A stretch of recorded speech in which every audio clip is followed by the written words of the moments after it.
92.5. Brooke and Jubal's second date update. I just have one question for the guy who's on the phone for a second date update today. Nicholas, how are you? I'm well. How are you guys? My question to you is, why aren't you dating somebody your own age? Why are you dating senior citizens? Oh, no. Come on. What are you talking about? Well, from your email, it says that you took your date out on a tour of a chocolate factory. I figured that's somewhere where you take, like, someone in their early 80s or a 4-year-old. So I figured, I was assuming you're not dating, like, young children, I hope. And so I was guessing that you're dating somebody who's, getting on in years. Is that true? No, it's not. So your date was your age? Yeah. And I'll have you know, we did a chocolate tour at Theo when I was dating my husband, and look how it turned out. Yeah. Yeah. Look how it turned out. Married The now. only people I know that still actually read a newspaper. In other words, you're not dating 90-year-olds, are you, Nicholas? No, Okay. I'm not. All right. Well, tell us a little bit about the girl that you want us to call today. We already know that you took her on a tour of a chocolate factory. Was that fun? We had a great time. Okay. But we met when we were volunteering at a charity event. Oh, that's cool. Yeah, and I don't do it all the time, but with the holidays coming up, I thought it was a nice thing to do. Yeah, why Nicholas not? was volunteering at our senior citizen. Yeah. Charity event. Yeah, More like we get it. cleaning up bedpans, So you guys met at a charity event. Did you ask her out the same day that you met her, or? Yeah, I did. She's really energetic, and she made the event a lot more fun. So I thought, well, I'd like to spend more time with her, so I just asked her, and she said, yeah. Okay. So you asked her out, and you guys went to the chocolate factory. What was your main selling point there? Well, before we went, I read that chocolate was an aphrodisiac. So, not that I was going to get fresh or anything. But You didn't actually tell her that, did you? Yeah, please. no, what do you think? Yeah, what are you Hey, I got a great date. We're going to go to this chocolate factory because I heard chocolate makes people horny. Yeah, wink, You wink. want to go there? Yeah, that's a great pickup line. Okay. So you kept the aphrodisiac part to yourself, but she seemed to enjoy herself at the chocolate factory? Yeah, we saw the process, and at the end they let you sample all the chocolates that are there, and it seemed like she was having a great time, and I could see us hanging out more. Okay. And then when we walked out to her car, when we were leaving, I made a pretty bold move, and that might be why she's not calling me back. What did you do? Did the tour excite you like you thought it would, and then you actually showed her how excited you were? Like that. No. When we were walking out, I grabbed her hand, I spun her around and kissed her, and she seemed shocked by that. But I said, I have a rule that I always kiss on the first date, but only if the girl's worth it, and you're worth it. Nice line. Oh, that's a Nick? lame line. You don't like that line? No, I that's kind of like that stupid. line. And it makes you sound like you kiss every girl on the first date. But only if she's worth it. I don't. I really don't. To me, it sounds the opposite, that you don't kiss every girl on the first date. I guess you know what, your line would have worked on me. You're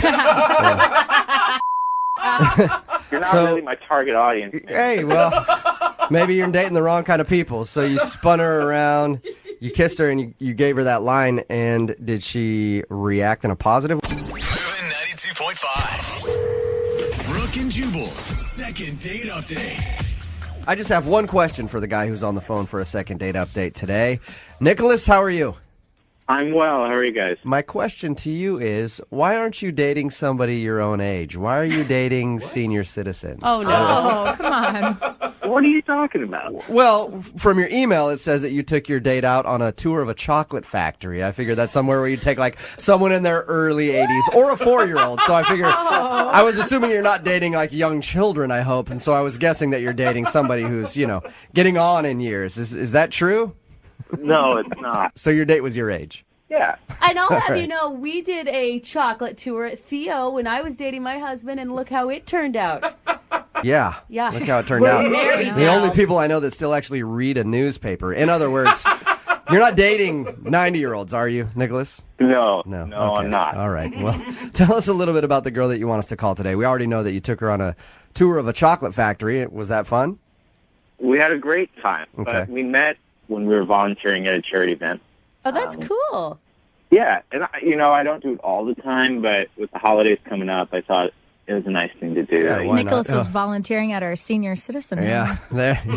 Charity event. Yeah, More like we get it. Cleaning up bedpans, you know. So you guys met at a charity event. Did you ask her out the same day that you met her, or? Yeah, I did. She's really energetic, and she made the event a lot more fun. So I thought, well, I'd like to spend more time with her. So I just asked her, and she said, yeah. Okay. So you asked her out, and you guys went to the chocolate factory. What was your main selling point there? Well, before we went, I read that chocolate was an aphrodisiac. So, not that I was going to get fresh or anything. But You didn't actually tell her that, did you? Yeah, please.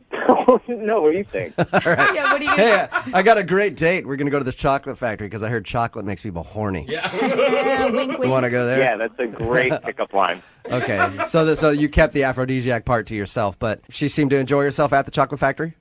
Yeah, we saw the process, and at the end they let you sample all the chocolates that are there, and it seemed like she was having a great time, and I could see us hanging out more. Okay. And then when we walked out to her car, when we were leaving, I made a pretty bold move, and that might be why she's not calling me back.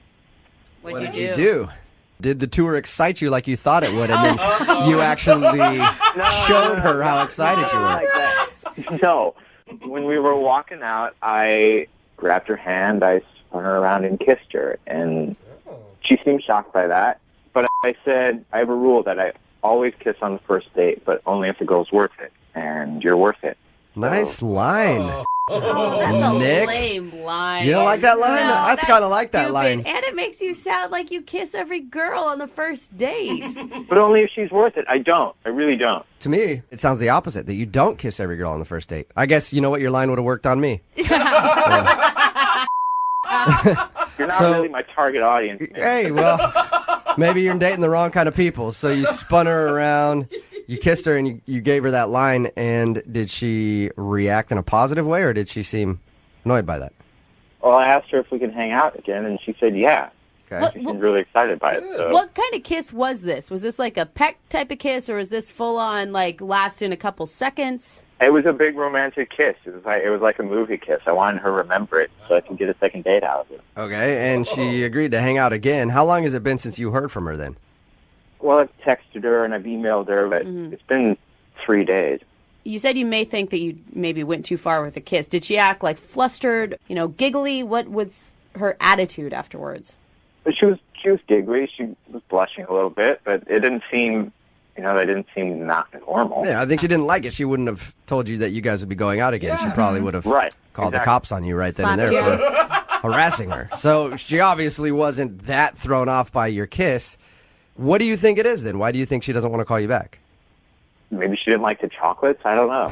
She She's doesn't mad about have the chocolate. any known chocolate allergy that you're aware of, right? I mean, that's the only thing I can think of. She's been in the hospital for a week straight because of her chocolate allergy. All right, well, we'll play a song, come back, call her, get her on the phone, and get your second date update, okay? Awesome, thank you. All right, and by the way, I'm still head over heels about that line that you used. Use it all you want. No, I want you to use it on me, Nick, if this second date doesn't work out for you. All right, hang on. Moving 92.5. Brooke and Jubal in the mornings. Second date update. All right, Nick, here we go. You ready to call Rachel and see why she isn't getting back to you? Yeah, I am. You know what, I was thinking about it. And your whole dating experience proves to me that you just cannot please any woman out there, okay? Either you don't kiss them on a first date and they think that you're a puss, right? Or you do kiss them on a first date and they think that you're too forward. That's why, Nick, I don't even think we should do the second date. I think you need to start dating dudes. And me and you need to go out. Hey, that line that he had on her, really. It worked, dude. It worked with me, man. What do you think? Let's just blow this whole second date thing off and you and I go out.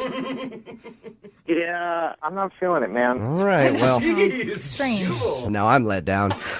All right, if you're just tuning in for the second date update, Nick wants us to call a girl named Rachel. They went to a chocolate factory, had a tour, enjoyed themselves. At the end of the date, though, what he thinks might have gone wrong is he grabbed her while they were walking in the car, just turned her around and kissed her, and used his little patented line on her. What's that line again, Nick? I have a rule that I always kiss on the first date, but only if she's worth it. But only if she's worth it. And then you do the shooter hands at her. You're worth it. Wink. Yeah, I just want to put. I don't do that. I just want to put that one out there. Oh, okay, no shooter hands. You just say it. Okay, he's texted her a couple times, hasn't heard anything back. All right, man. I'm going to dial the phone number right now, see if we can get her on the phone. and find out if that's what you did wrong, okay? Thank you. Okay, here we go.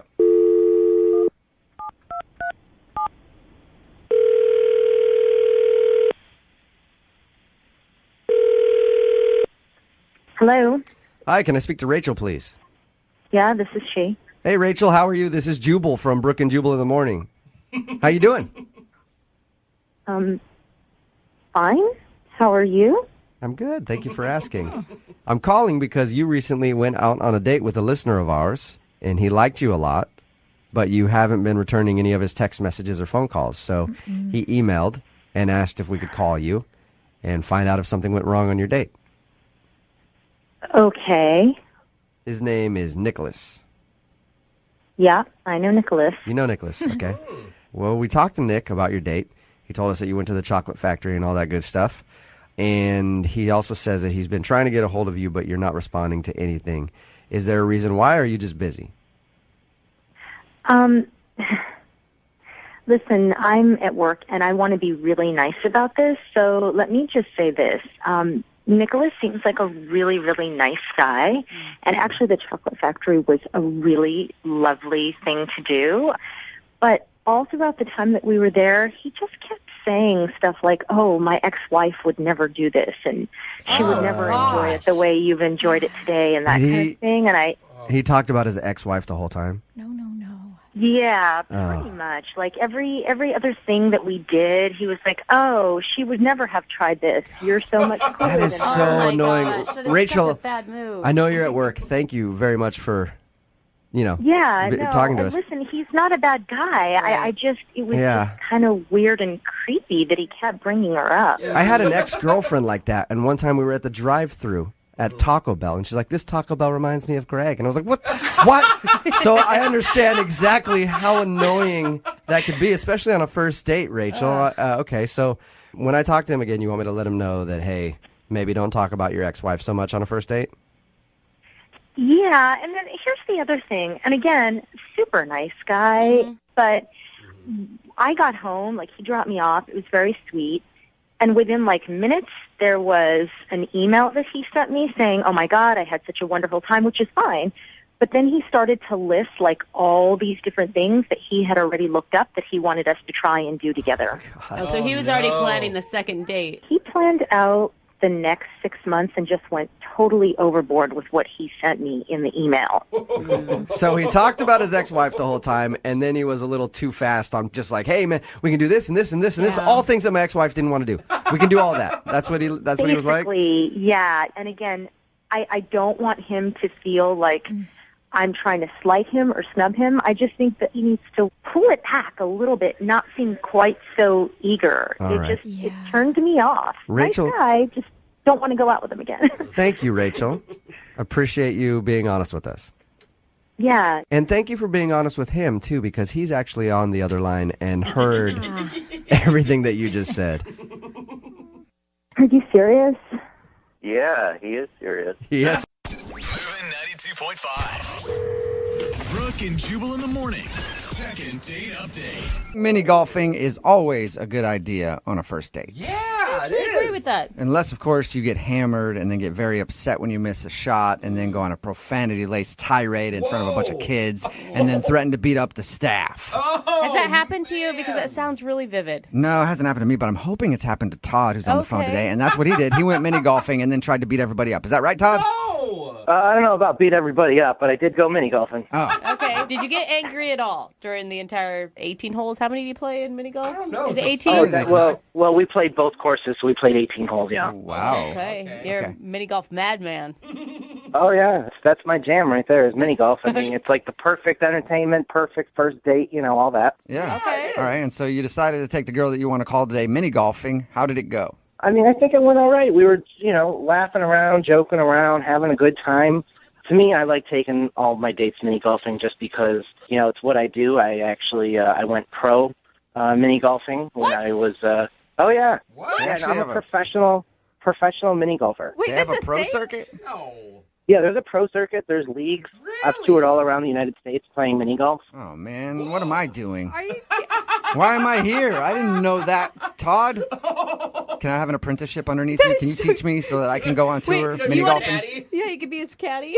Oh no, people have cat. Yeah, no, there's whole Shut up. league. Wow. Yeah, honestly, Amazing. all over the country. There is just so many nice courses. Wait, what makes a course nice? Like a cool windmill? Well, it depends on what you're looking for. You know, like some people like more of a challenge, so there's a lot of courses with a lot more obstacles and things in the way. Some courses, they use lighting, different fiber optic lighting to make the courses look tough. Interesting. Can we just throw out the second date part of this and discuss pro mini golf Yeah. for a while? Because this is fascinating to me. I've always just tried to not step in some little kid's pee when I've been there. Pee? Oh no, Yeah. some of these courses they don't even allow kids. A lot of these pro courses. Oh, that's amazing. You have to tell me where those are. All right, let's get to your date. So how was mini golfing with Laura? That was great. When I take a date out, I'm not trying to be competitive or anything. I'm just having fun and having good conversation and talking to her. And we have a lot of similar interests and stuff like that. But I guess there was just this one thing that we didn't agree on.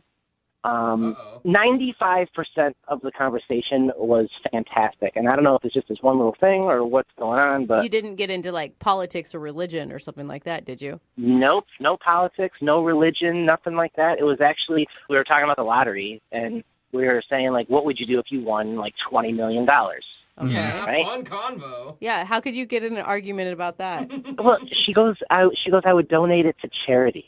Like all of it?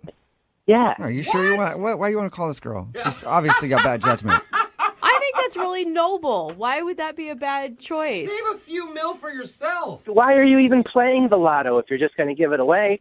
Exactly. Because maybe you want to do good for mankind. You see, you and I wouldn't get along on a date either. All right, so you got into a heated discussion because she said she would give all of her lottery winnings to charity, and I'm guessing you wouldn't give anything to charity?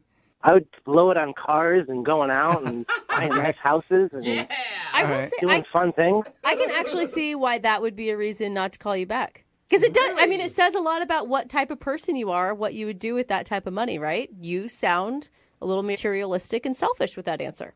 Again, I'm not dating you. I'm trying to date somebody else. I'm just trying to interpret why she wouldn't be calling you back. How heated did things get with her over this? I mean, not like heated, but there was definitely a disagreement.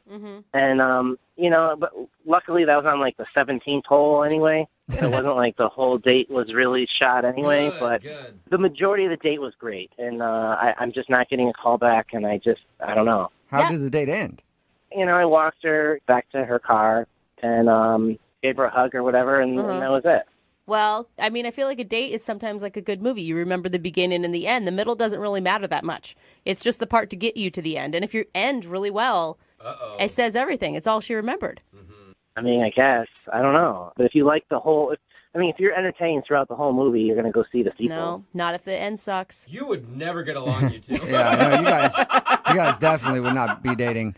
So when she got in her car and stuff, did she seem like she wanted to see you again? Did she say anything or look at you in a certain way? You know that look, Todd. I mean, I don't know. She's just, she gave me a hug or whatever, and she's like, okay, I'll talk to you soon. And it'd really be a shame if she's not calling me back because of that one thing. Like, Yeah. And that's why I hope you guys get her on the phone, because I just want to redo. If that's... Give me a mulligan. Yeah. All right. Well, we'll play a song, come back, call her, and get your second date update, all right? Thank you. All right, hang on a minute. Right in the middle of a second date update, and if you're just joining us, Todd is on the phone, and Todd took a girl named Laura to mini golf for their first date. He said 95% of it was awesome, but there was a bad 5% when they got into a little bit of an argument about how they would spend the money if they won the lottery. Todd says he would spend it all on material things. Laura, bleeding heart Laura, says she would give it all to charity, and I guess they argued about that a little bit. Todd, I do know one thing. If you won the lottery, you wouldn't be having to do a second date update right now. You would have date options, that's for sure. Right? Exactly. Now, if you guys go out again, are you going to be able to not bring this topic up? I don't really think so. Like, I think it's a good thing if we bring it up again and talk about it. Yeah, it's an important topic, and after thinking about it a little bit, maybe I would give some to charity. Like, that can't be a totally bad idea. Look at that, Todd. You do have soul. Or he's just telling her what she wants to hear. Oh, come on, Jubal. So that he can get another date. All right, I'm going to dial her phone number right now, and get your second date update, okay? Thank you. Here we go.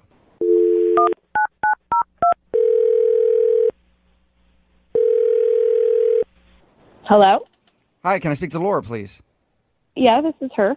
Hey, Laura, how are you? This is Jubal from Brooke and Jubal in the morning. I'm fine. Who is this again? Jubal from Brooke and Jubal in the morning. It's a radio show. Okay. Which airs on the radio. Duh. I'm familiar with the radio. I guess I've just never heard of you guys, and I don't really know why you're calling me. Okay, well, we're a show that's on the radio, and we're calling you because we do a segment on our show called The Second Date Update, and you went out with one of our listeners recently. Which one? Who is this? Whoa, so there's a lot of options? Good for you. Well, I mean, that's none of your business, but no, who? Like, was it Jimmy? No, it was not Jimmy. We haven't gotten an email from a Jimmy yet about going on a date with you, but we did get one from a guy named Todd. Oh, okay. Oh, that Todd. Yeah. I remember Todd. That's what that sounded like. He says that you guys went mini golfing. We did. And now he says you're not calling him back, and he really wanted to see you again. What's wrong with Todd? I mean, I don't know if I feel comfortable talking to you people. Well, what can I do to make you comfortable, Laura? This is all about your comfort. That sounded even creepier to me for some reason. How about we already heard his side of the story, so maybe it's your chance to tell yours? Oh, so he told you his side of the story, did he? Mm-hmm, he did. What did he tell you? Well, he told us that you guys went mini golfing, and he says that most of it was great, and there was one time where he thinks he might have upset you because you two were talking about lottery winnings, if you had won the lottery, and he said he would just buy a bunch of stuff, and you were saying that you would give it to charity, and he thinks maybe that's the reason you're not calling him back. Oh, I mean, that's his opinion, and I don't agree with it, but I'm not going to not date him just because I don't agree with him. Okay, so you didn't take it like as a red flag that it meant that he was materialistic and selfish. No, I think most people would probably not want to give all of their winnings to charity. I mean, I think that's probably normal. Like, it wasn't like a good thing, but no, I mean, that wasn't the reason. So if that wasn't it, then why don't you want to see Todd again? So is it that he wants to see me? Is that what this is about? Is this why you're bothering me? Yes, this is exactly why we're bothering you. And he wants to see you again. Okay, that's super weird. And if he can't see you again, he at least wants to know why. Well, okay, that's fair, I guess. So he told you we went mini golfing, right? And that he's like a pro and all that. Oh, yeah. Yeah, he said he was really good. That like blew me out of the water. I didn't even know that those people existed. Yeah, you went on a date with a pro athlete. I know. It's pretty cool. Well, I mean, no, it is cool. Like, and I did think that was kind of cool. I didn't know it was a thing either. But when we were golfing, we were having a fun time, and he gave me some pointers and all that stuff. And I made a hole in one. Awesome. And he was like, yeah. But then he was like, hey, good job. And he smacked me on the butt. And I was like, okay, that's stepping over a boundary right there. A little aggressive. Yeah. So you didn't like that? It made me uncomfortable, you know, because like he's a dude, I'm a girl. I just didn't think it was appropriate. Yeah, like, usually you should share like a first kiss before you go to butt grabs. Yeah. Usually. Did you tell him that you were uncomfortable with that and to not do it again? no, I probably should have, but I just I didn't want to, like, we were having a good time, and I didn't want to. I just wanted to let it go because he's a pro. I don't know, maybe this is a thing they do. I have no idea. And I just let it go. But then at the end of the game, he did it again, and he was like, nice playing with you, and like another little smack on the, and it just felt really gross and kind of porny. I don't know. Good job holding that club, little lady. You earned yourself a booty slap. Not everybody gets one of those. Yeah, it was just really uncomfortable. Yeah. I can see how that works. Wait a minute. I could explain what's going on if you guys give me a chance to just say, like, I could explain this. You weren't supposed to jump in yet, Todd. Yeah, dude. Wait, what is going on? Laura, that's Todd. He's on the other phone, wants to talk to you, and apparently has no patience. Yeah, he's a little aggressive. I think she's right. Oh my god. Okay. No, it's okay. It's okay. Because I could explain. Like, I'm just excited to, like, hear your voice again. You know, like, we had a good time. I just want to defend myself on that. Like, that's part of, you know, I didn't mean to cross a barrier that I shouldn't have, but that's just a part of the game. You got a hole in one, and I was excited for you. That's like, we do that in the league, and I know I probably should have said that, but it's just like part of the game. But that's It's like a sports slap, Wait. like when you're running out on the field and your coach gives you a little slap on the butt. Is that what you were doing? It's just like in baseball. I'm sure you've probably seen people, like, you know, slap each other on the in baseball. Yeah, those dudes fondle each other all the time. They fondle themselves and each other. But here's the thing, Todd. Those dudes know each other. They're on the same team. They've spent countless hours together. I mean, we were already together for like 30 minutes, you know, and I just wanted to tell her congratulations and pop, you know?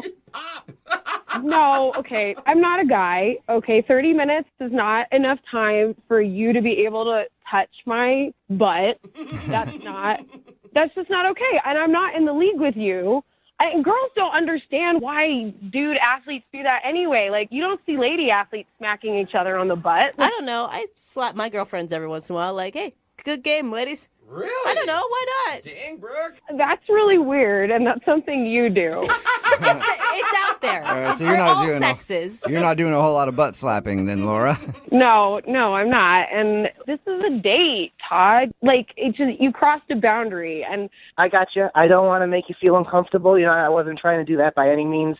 I was just getting really excited because you were getting really good at mini golf.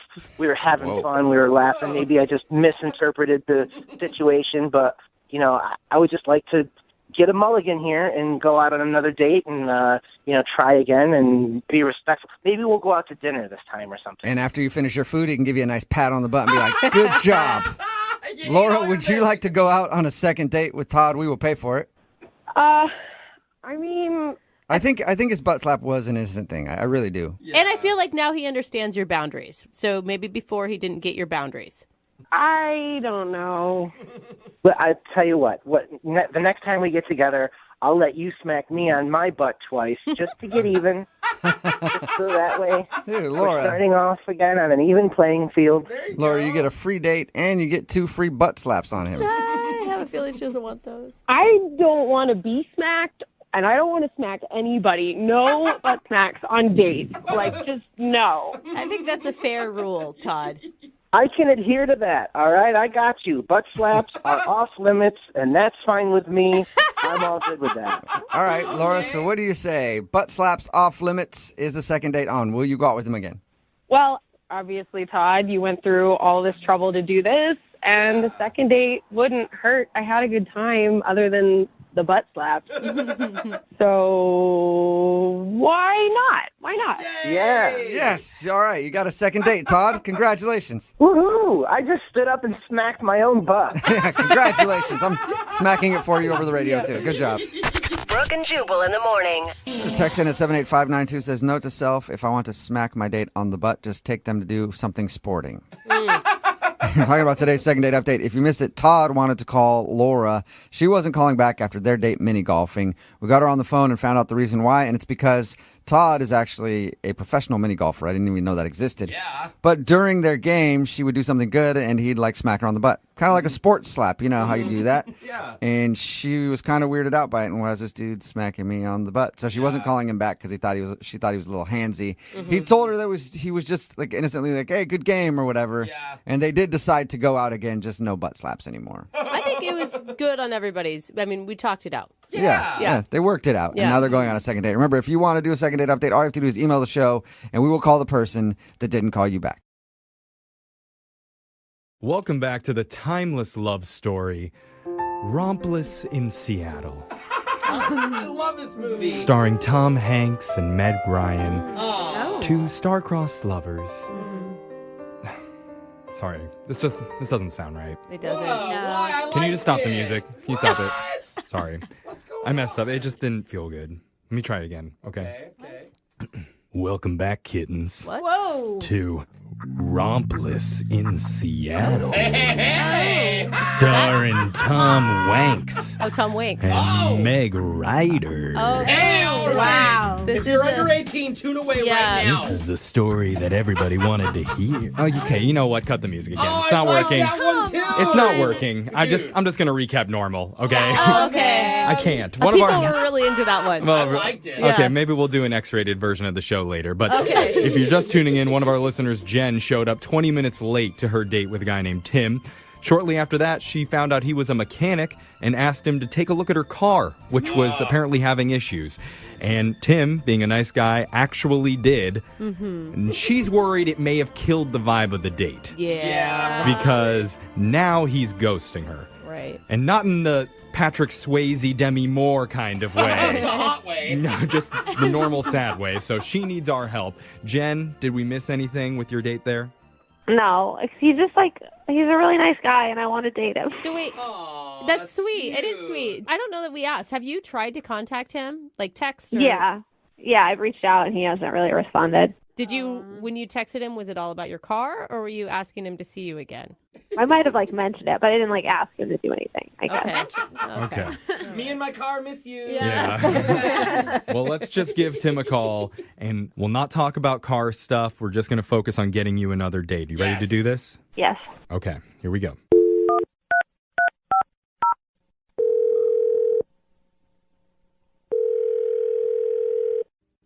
Hello, Hi, I'm looking to speak with a guy named Tim.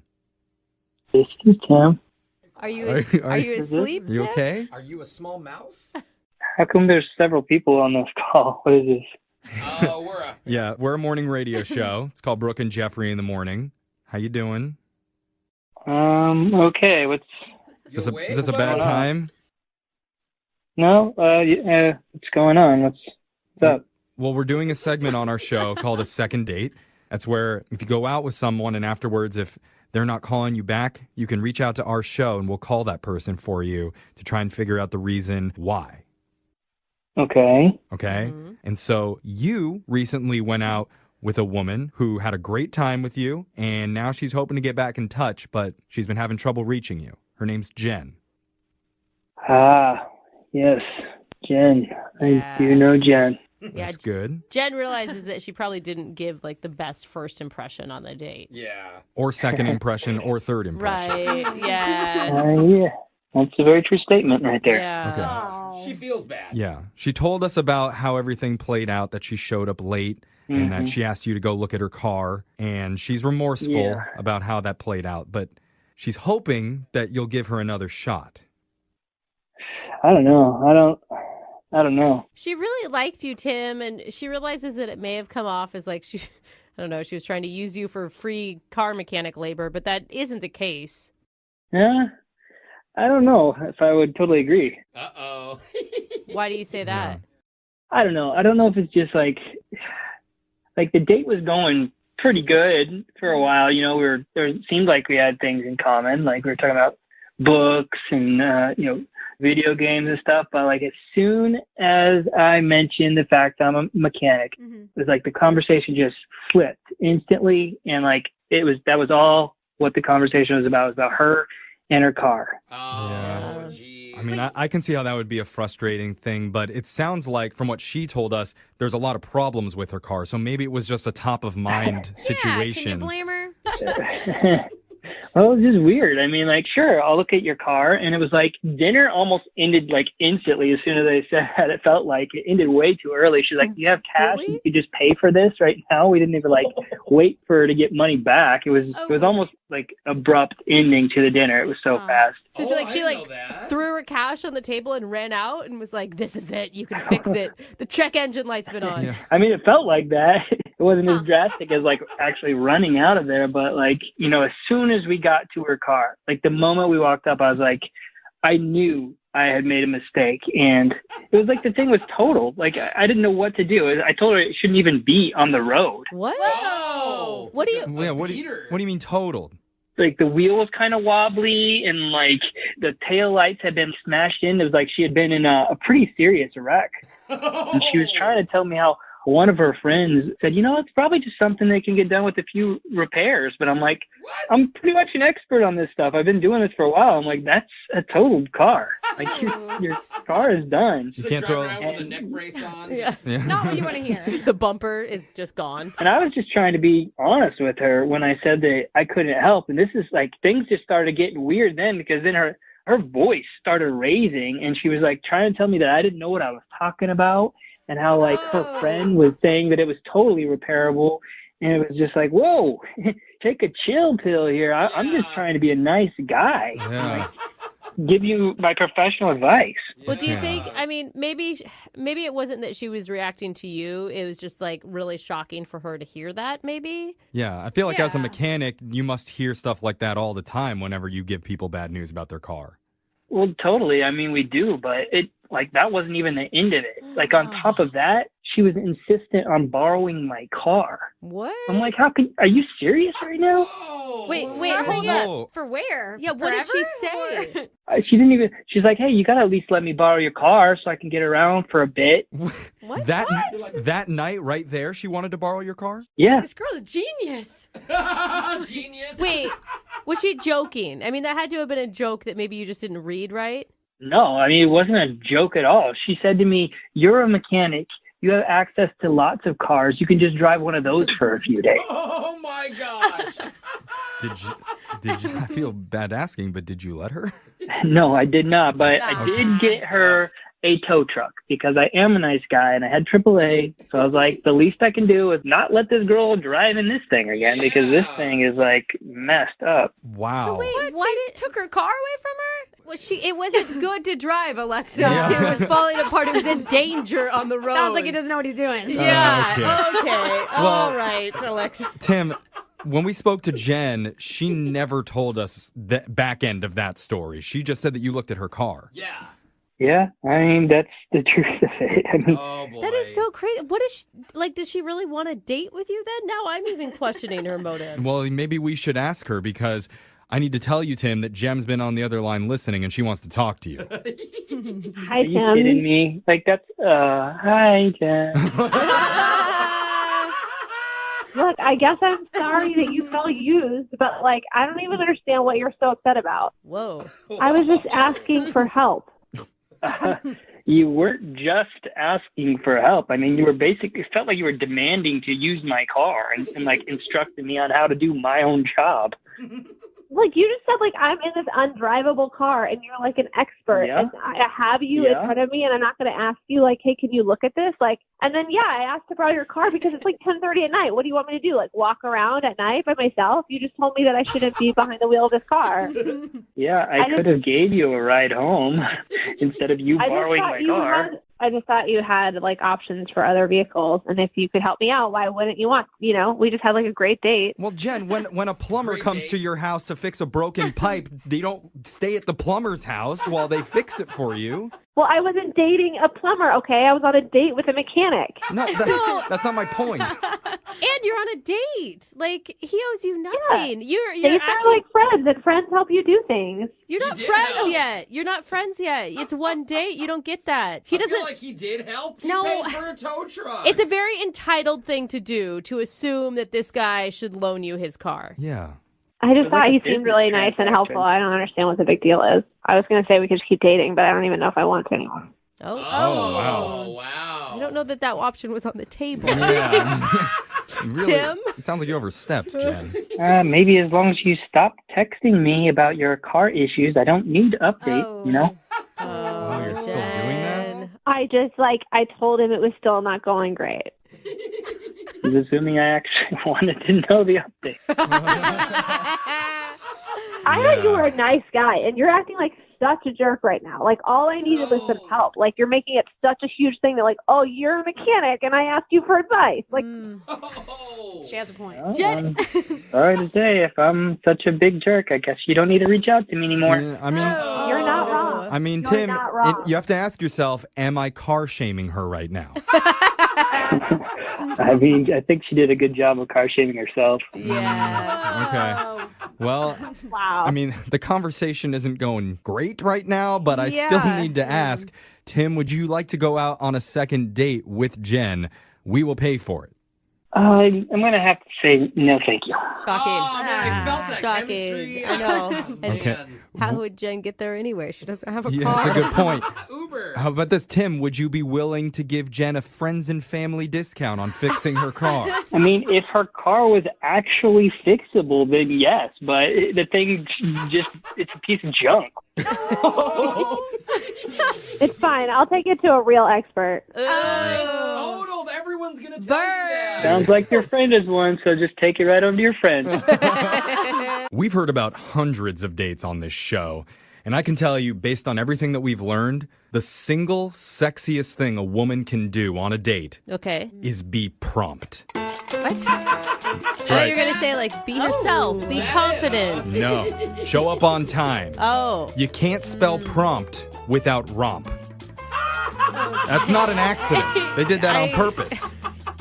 Actually, 4 out of 5 relationship experts say if your legs are in the door on time, they'll be in the air 3 hours later. Hey, all right. Is that the secret? Yeah, I read it. That's the expert saying Okay, that. wow. Well- the experts have gotten very naughty. There's some saucy experts out there. Unfortunately, for one of our listeners, Jen, she was not prompt during her first date. Oh, Legs God. on the ground the whole Yeah. time. Yeah, so unattractive.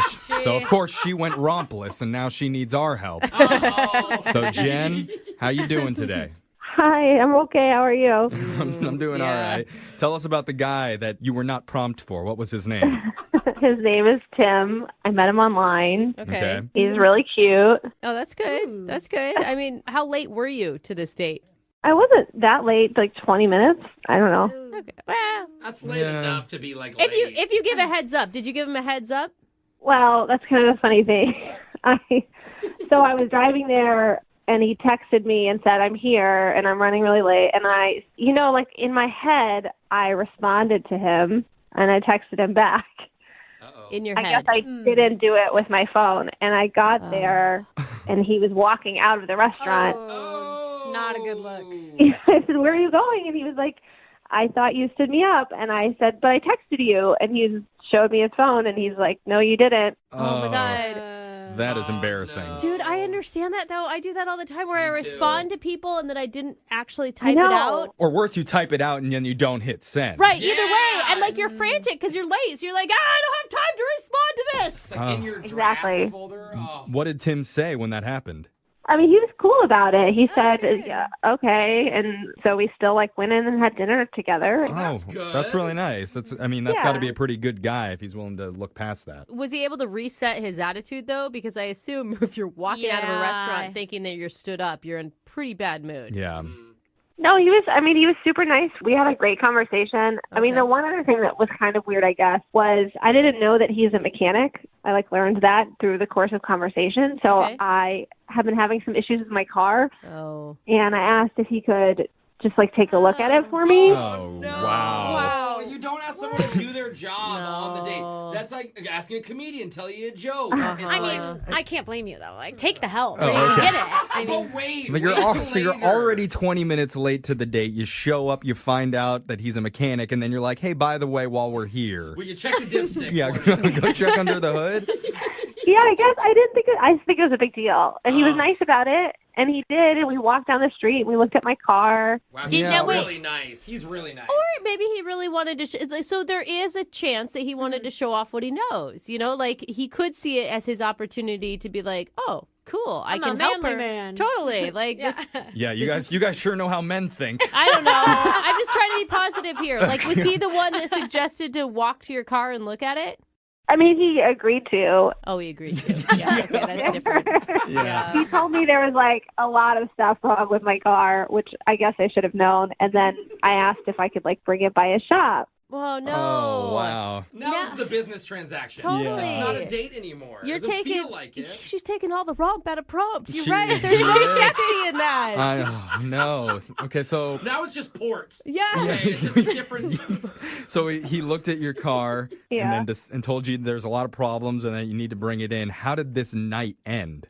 Well, he kind of said, I don't know, I have to check my schedule at, their business. And That's a no. I was like, okay. And then he just kind of, I don't know how to describe it. It just like fizzled out. Like he seemed disinterested, and so we just kind of like left. It fizzled out in the room too just now. There was an opportunity there, Jen. You check under my car's hood, maybe you can check under some other hoods after that. That's not much better. I don't think that he doesn't want to trade that for Brooke, I mean, trust he's you not you do not understand how men think. Hey, it's making a weird noise. I don't think that's right. I've never heard my friends talk like this. Honestly, though, Jen, I just think that you should have just left that out. Yeah. You know, like, you don't mix, I mean, for black, like, it's a terrible cliche thing to say, but, like, business and pleasure, they just don't mix together, you know? Yeah, I guess I didn't think of it that way. I just thought, you know, he's friendly and he'd want to help. I don't know. And it's free, is what you were thinking. Hey, give me a good deal. Yeah, sure. So have you tried to reach out to Tim after the date happened? I have, and he just like hasn't even really responded. He gave me like a one-word answer once, and it stinks because I really think he's a nice guy, and I had a really great time, and I don't know. I'd love it if you guys could help me get like a redo. Yeah, All I think I think you need a redo. I hope you've learned from your mistakes. Yeah, focus on him, not on your car. Yeah, okay. So we'll play a song. Usually for second dates, I look through all the emails that we get and I'll choose the most interesting date story or someone with a unique name to call. Totally. Yeah, hopefully you don't pick the most boring one. Yeah. But Something that today, people will remember. I think I just chose this one because I'm hungry. Oh, man. what? Jeff. Because one of our listeners, Jeremy, says he owns a local cafe. Oh, let's go. Yeah, I said, let's call that guy. Yeah. Oh, yeah. We would want to get free Dude, breakfast. I need a homie Hungry. hookup, all right? So- and some pancakes. Yeah, Jeremy, if we do this for you, could we get a friend's family discount at your place or what? Absolutely. All right. Yes. It's official. I'll even throw in one of my world famous cinnamon rolls for you guys. I love cinnamon rolls. Did you say 1 or 4? Oh, well, they may be the huge ones. For you, I'll give you a 5. Hey, all right. I love Who's this gonna guy. eat? No, All that's, right. that's 2 for me. So let's get into this. Jeremy, tell us about the person you want us to call today. What's their name? Anna is her name. Okay. Anna, okay. Okay, go for it. Where did you meet her? Well, she actually came to the cafe. Oh, do you make it a habit of dating your clientele? Absolutely not. It's bad for business. Oh. Yeah. Okay. Because, if we break up, then I don't get any repeat customers. Yeah, and she'll tell her friends, like, do not eat there. So what made Anna break the mold for you? Well, she actually had something wrong with her order. Oh, She no. had made a substitution, and then there was just, sticky finger with the waiters. It happens sometimes. Sticky fingers? What do you mean? He stole some of her breakfast? I don't understand what you mean like that. 6 strips of Or bacon. he literally put down a plate with syrup all over his hands. Yeah, sorry. He punched the wrong button. Oh, he rang in the wrong. okay. Yeah, okay. When he put in the That's fair. substitution. Okay. So That's just a little sticky. No, human that's- error. I yeah, got you. That happens. Okay, so she complained about that, and what happened next? Well, I came out to kind of resolve the issue and apologize and just make sure that everything was taken care of, customer service. Yeah. Wait, did she escalate it to that level, though? Can I just ask you? She didn't escalate it, but when I saw how cute she was, I decided a manager probably should handle that one. Oh, I see. Of course. Gotcha. All right. So Okay. how did that interaction go? It was fine. It wasn't really a big deal. I actually even gave her a free cinnamon roll. Oh, lucky. Dude, you're just handing Yeah, these bad you know. boys out. That's right. See? You complained to the right person. I know a guy. He actually owns the place. Yeah. Oh, oops, it's me. Pretty people even eat free. Yeah. So how did you turn that into a date, though? Well, she thanked me for giving her the free cinnamon roll, and we kept talking for a minute. She just said that she started working in the area, and I offered to show her around since I've been there forever. And Nice, bro. And she took you up on that? yeah, I was going to show her around and got her a coffee even. Ooh. So I got her number. Nice. That's the most Nice. important part. Okay, that was an awkward way to get to it. Yes. Okay. The point is, you got it done. Yeah, you got it done. You gave her enough free stuff that she gave you her number. Yeah. Here's a coffee, here's cinnamon roll. What else? Here's a fork. Like, can I? And the thing is, as someone who has been new to a city where you don't know anyone, you will literally call whoever gives you a phone number. Yeah. Because yeah. it's just like anyone hang out with me. I can't be choosy right now. I mean, I don't mean to knock you, but I assume she called. Yeah, we met up a couple days later. Nice. Okay. What'd you end up doing? Yeah. It was like mid-morning. I left the cafe, and we just kind of walked around, and just showed her around some places. It was pretty cool. And then it got to lunchtime, so I offered to buy her some lunch. Mm-hmm. And she said that was great, but she lived nearby, and we should just pick it up and go eat it on her balcony. Damn. You got the invite? Yep. Nice on Dude. her, too. Look at this vibe. Daytime even. Okay. Yeah, I was kind of surprised by that. I didn't really know how to handle myself, and you could tell sometimes I'm a little awkward. Yeah. It But sounds it's like cute. you really like her. Yeah, it's endearing. I mean, it's endearing to be a little awkward. Well, I'm glad somebody finds it endearing. Okay. So how was her balcony? It was nice. It was good. She kind of gave me the tour of her apartment. The balcony was cool. What else did she show you? Did she show you anything else at lunchtime? Oh, my God. Wow, Brooke. No? It's not cute when you say it like that. Afternoon delight. I wasn't trying to go there. Like, when we got to, like, here's my bedroom, I was like, okay, so what is the move here? What's happening exactly? I was trying to pick up on everything. You just go jump in. Awkward. All right, so- get in, silly. Look at your bed looks too made. Let's try to undo that. That's a good Oh line. my gosh. He is awkward. I wasn't trying to make it romantic, but, that was in the air, so. So what happened? Did anything happen? No, I awkwarded my way back over to work. There was no kiss or anything? No. Oh, that's okay. That's okay. It's a daytime first date, Little tease. These And first dates are, a little more friendly. All yeah, right. but she honestly trusts you. Like, she just met you, and she's bringing you back to your place, showing you her bedroom. Like, that is something. Yeah. I mean, and there was definitely flirty vibes, but it wasn't quite to the point where anything was really going to happen that day. Got it. Okay. So, before I left, though, I asked her, I was like, we should get dinner sometime. And she was like, yes. So has dinner happened, or is that not happened yet? No. I've been trying to get her to, nail down a time, and she's just not even really responding. Whoa. Oh, that's weird. Huh. Yeah, I don't get it. I know, because it's like, how could you have more plans when you are brand new to a city? Right. Well, let's try and figure this out. We're going to play a song. You bake us some scones, and then when we come back, we'll call Anna for you, and we'll try and get you your second date, all right? Jam. Can I order a side of bacon? Oh, yeah. Side of Can we bacon. get some bacon, too, man? Oh, and I'd like 3 poached eggs. Yeah. Yeah, we can have them on my balcony. Okay. Sweet talker. Yeah, funny. All right. We're going to do it right after. On a first date, we all want to hear those 5 magic words. Want to see my balcony?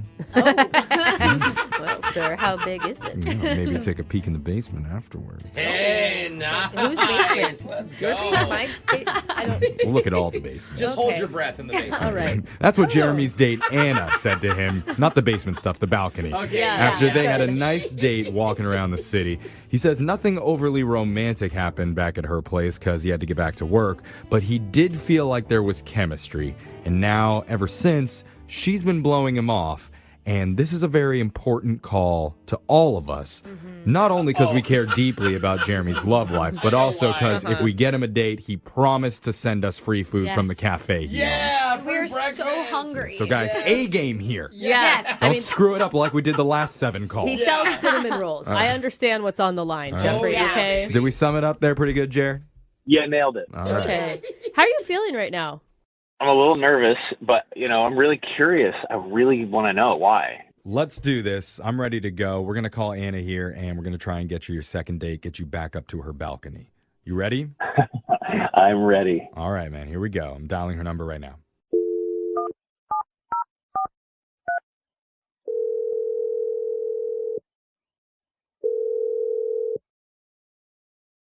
Hello? Hey, is this Anna? Yes, this is Anna. Hey, Anna. My name's Jeff from the radio show Brooke and Jeffrey in the Morning. How you doing? I'm okay. What's the reason for calling? We're calling because we do a segment on the show called The Second Date. Have you ever heard of anything like that before? No, I haven't. Sorry, I don't know who you guys are. I just moved to this area, and I haven't even listened to the radio. Oh, that's one good. time. Lots of areas, so that's offensive. That's okay. We're the welcome crew. We'd like to welcome you to the area. Yes. Heard that you've made quite the impact already, so good job on you. We're welcoming you on behalf of our good friend Jeremy, who you met recently. Do You remember Jeremy? Jeremy? Yeah. He works at a cafe. He owns it. Yeah, I know Jeremy. I'm just a little confused about why you're calling. Well, Jeremy asked us to reach out to you because he says you guys hung out and he had a great time and he was thinking you might see each other again, but he's been having a hard time getting a hold of you and he's not really sure why. Yeah, you know what? I don't know if I'm going to see him again, so... Oh, my gosh. Oh, okay. What did he do? Darn it. Listen, I have been new to a city where I knew no one, and I would always call everyone back just to beg them to hang out with me. Especially if they buy you food. Yeah, like, he seemed really cool. He's a little awkward, but, like, I felt like he was awkward in an endearing way. You didn't get that? No, I mean, I definitely got that, and I had a good time hanging out with Jeremy, but there was... Okay, so I've been to his cafe twice, and, you know, I met him there the first time, and then we hung out a little bit. And then I actually stopped by a few days after that just to say hi, but he wasn't there. So I ended up ordering a cinnamon roll. Can I ask, is that detail important to your story, or just a humble brag? I know. I'm already so hungry right now, and if you describe a cinnamon roll to me, I might lose it. Just rub it in. No, that's when I realized that the one that I ate the second time was really different from the one that I had a few days before. Okay, I mean, that can happen when they make handmade cinnamon rolls places. The dough is different or something. What does this have to do with Jeremy, though? Are you a food critic?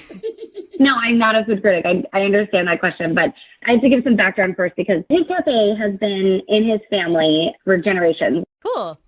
And so we were talking about them when we hung out, and I shared that my grandma Margaret, she made these great cinnamon rolls, and I know that his cafe is kind of known for cinnamon rolls, so I showed him my recipe book because it was right there in my kitchen.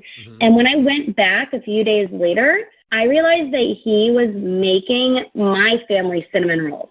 They tasted exactly like my grandma Margaret. So hold on. wait, slow down. You're accusing him of something He's now. a cinnamon roll thief, guys. Yeah, essentially. This is a stretch. This feels like a stretch Are to we me. reading this the right way? You're saying that you think Jeremy stole your grandma's cinnamon roll recipe and started selling it at his cafe. Look, I can't explain it, but like the cinnamon roll that I had the first time was completely different than the second cinnamon roll that I had, and it tasted exactly like my grandmother's. Wow. I remember my grandma's cinnamon rolls too. I mean, you can tell. If Dude, you've been how eating them your messed whole up is life. that he is taking his family's recipe and just throwing it in the trash for another family's better recipe? one? Well, hold on. We don't even know if that's true. Yeah, that's. I mean, the whole thing is crazy. Yeah. I believe it. I kind of believe it too. Well, there's only one way to find out. Let's ask. Jeremy, did you steal her grandma's recipe for cinnamon rolls? Oh, that's right. He's on Oh my God, he's on the phone. Oh my god. Yeah. Anna, sorry. I need to tell you, he's on the other line listening. He wants to talk to you. Oh my God. I am so sorry that this is happening right now. Wait, is that because you're caught? No, I didn't steal the recipe. I made a Okay. batch, and I gotta say, the recipe was so good that it kind of influenced me. So I kind of made an homage to her grandma's recipe. Oh, you're trying to. Anna, you combined were them? right. You were right, Anna.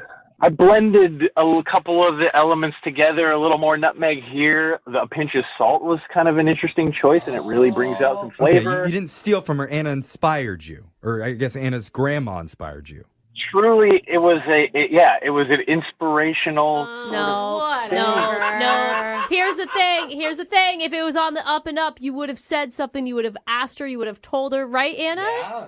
Yeah, I feel like if you're going to do like some experimentation, you do that at home and not your place of business where you're selling the recipe like that. I really can't believe you just admitted that. That's actually true. He's making money. I wanted it to be a surprise for you. What? Then why didn't you tell us about that? Yeah. I wanted to tell her first. I hadn't gotten her on the phone yet. Oh, come on. I don't know. So this was supposed to be nice? I didn't even think that would factor in at all. Okay, well, tell her what you were going to say to her if you talked to her in person then. Well, I was just going to let her taste it for herself and see her reaction and then be like, your grandma's recipe? And then like kick off a conversation about it and have some fun with it. You're so making all this up right now, dude. Anna, are you buying this? No, I feel like it's really weird that you made it at your restaurant. And like, Jeremy, I thought you were a nice guy, but like we just met. Like this. Okay, well, It's just. I'll stop using it. I thought it was kind of cute. I don't know. I mean, what would have been cute is if we had like a cinnamon bake-off in our homes for like a date, but like That is cute. Yeah, but you can't make any money off that. All right. Look, I definitely see your point, and I'm sorry. It was probably a silly move to bring it to the restaurant first. Good move. Yeah. Good move, Jeremy. He's turning me, Anna. He's turning me onto his side. I want to You're just stand. hungry. I want to stand up for Jeremy because No, he seems I'm like with a pretty you. genuine guy. Apart when he's not stealing grandma's recipes, Yeah, but Oh, come on. He's stealing from I grandma. actually kind of believe him, Can Anna. you get lower than that? Anna, he said he would stop using the recipe. And, I mean, he may have tried maybe to do something nice for you. maybe there's a way that you can be involved in this, Anna, where he names it like Granny Margaret cinnamon rolls, and then Anna gets a little portion from every cinnamon roll sold. Or they can donate to a charity, like $1 per roll or something. No, you don't get any money donating to charities. Trying to make them money. I like the charity Guys, aspect. they just met and you want them to do No. a business Well, together? If you're donating to charity, just send them over to the radio station then. Will we? So what do you think, Anna? I mean, it's a lot to go into business with a man you just met in a city that you're new to. Yeah. I mean, you hit the nail on the head. Like, I don't think I would want to go into business. Like, I'm not trying to sell my grandmother's cinnamon rolls, but I do appreciate the explanation because I was Okay. just kind of too weirded out to ask about it. Cinnamon rolls aside, did you feel like you connected with Jeremy? Because that's what this whole phone call is about. We'd like to send you guys out on another date, and we'll pay for it. I would love to take you out again. I'll never do anything with your grandmother's recipe without your approval. And I mean, I just appreciated you sharing that with me. It was kind of like a nice, intimate moment between, generations of recipe passers, I'm so sorry.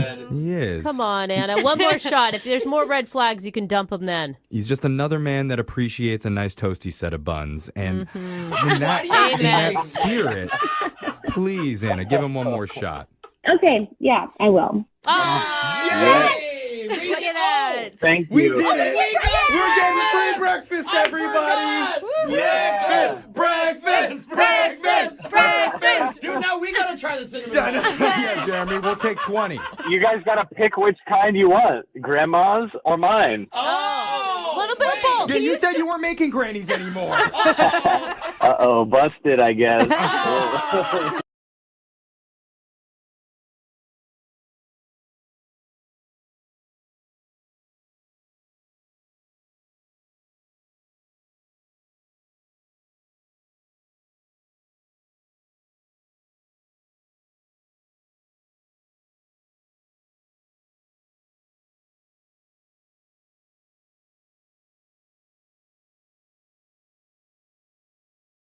We recently got an email for a second date from a guy named Joe. Cool. Joe knows that his romantic encounter didn't go perfectly. Okay. He also knows who's to blame for that. All right. He's blaming it on a baby.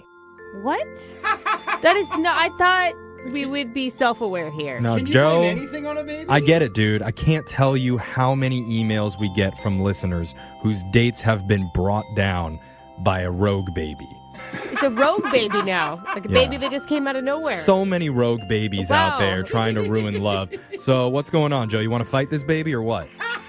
The baby ruined my chances, I think, with this girl I met. Wait. Hold on. Was it her baby? Well, hold on. We'll get to the selfish baby in just a second. Why But am I first, tell us about the girl that you want us to call. What's her name?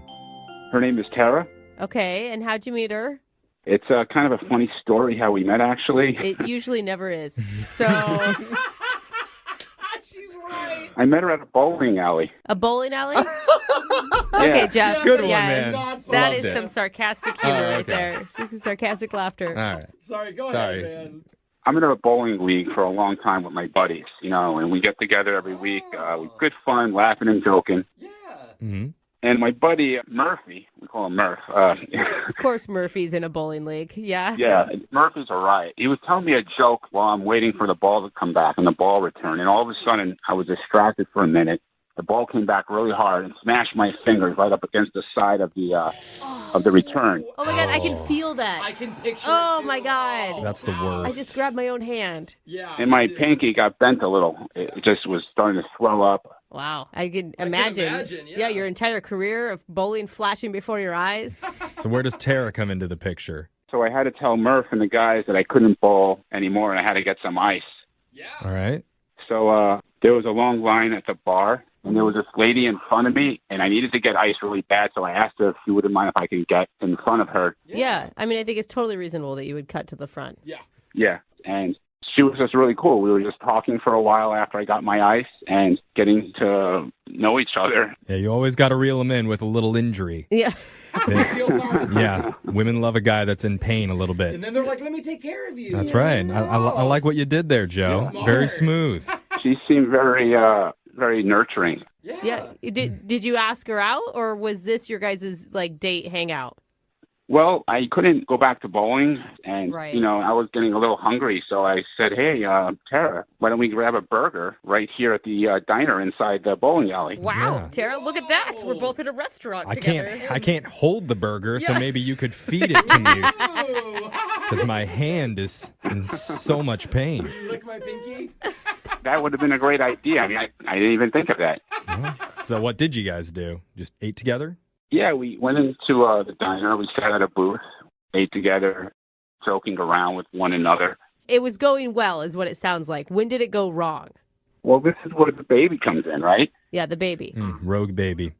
Yeah, there's this cute little adorable baby in the next booth making faces at me as we're eating. And I don't have kids, but I love kids. So I started making these silly little faces, sticking my tongue out at the baby. Yeah, that's adorable. Yeah, I thought it was.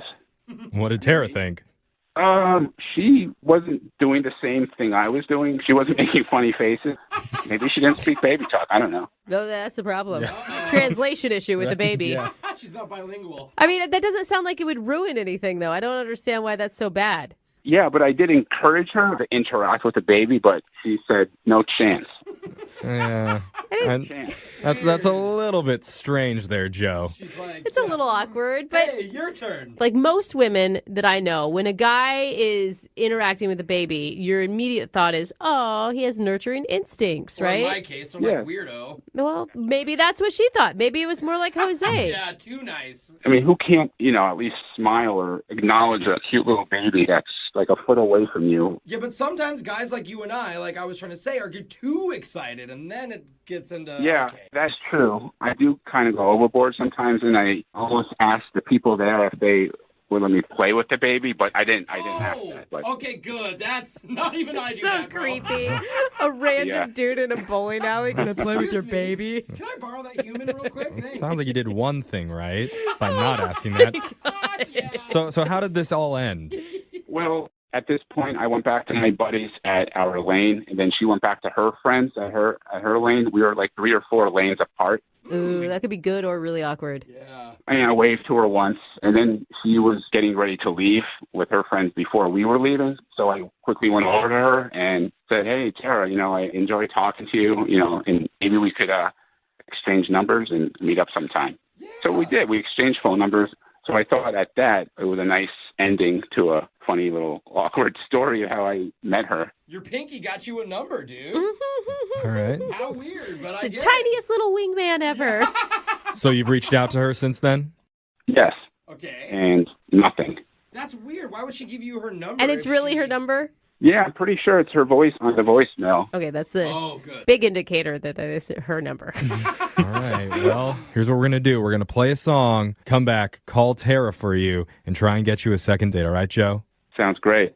All right, man, hold on. If you're just tuning in for today's second date, we're on the phone with a man named Joe. Mm-hmm. And Joe loves doing 3 things in this world. What? Throwing strikes, Yeah. eating burgers, And? and making babies. Oh, what? Giggle. Yeah. Okay. He makes them giggle. That is a hard man. Yeah, he recently met a woman named Tara at the bowling alley after he hurt his finger in the ball return. They ended up sitting down in the diner there, eating together, but Joe got distracted by a cute baby in the booth next to them. After that, he was able to get her number, Tara's number, not the baby's. But now, Tara is not calling Joe back. Oh, That's man. That's the most manly thing when you're like, yeah, he likes to do this and this, and then he got distracted by a baby. Yeah, Jose understands that, Joe, just so you know. I get it. Yeah. I mean, if you could talk to her and find out, I mean, if I ruined my chances of going out with her because of that darn baby, I'm going to be upset. So here's my question that I didn't ever ask, because I know when Jose tries to entertain my children, they run in fear, right? They usually cry. Yeah. Was the baby into you? Yeah, the baby was like making like goo goo gaga sounds. I was playing peekaboo with the baby. Okay. Okay, that's Okay. Yeah, I mean, like I said, if I could have asked the people that the baby was with, if I could have played with the baby on my lap, I would have. All It's right. actually really cute. Well, I'd love to have a baby on my lap. you know what, Joe? If we can't get you a date with Tara out of this, maybe we can get you a play date with the baby. Yeah. Sure. All right. Okay. I think that's illegal somehow. It's called babysitting. It's fine. Yeah. They don't know him. Well, we'll focus on Tara for now, okay? We're going to dial her number here. You ready? Yeah, I'm nervous. I hope she picks up. I hope so, too. We'll find out. Here we go. I'm going to dial her right now.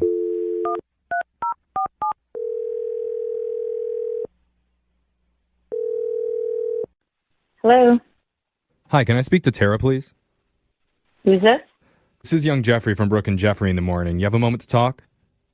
Okay. Is that okay with you? What's this about? Well, we do something on our show called a second date. That's where if you go out with somebody and afterwards they're not calling you back, you can reach out to us and we'll give them a call and try and figure out the reason why. Yeah. And the person that reached out to us about you, his name is Joe. Oh, Joe. Right. Yeah. Okay. You met him at the bowling alley. He had that Yes, and then at the bowling alley. career-ending pinky injury. Yeah, he had an epic pinky injury.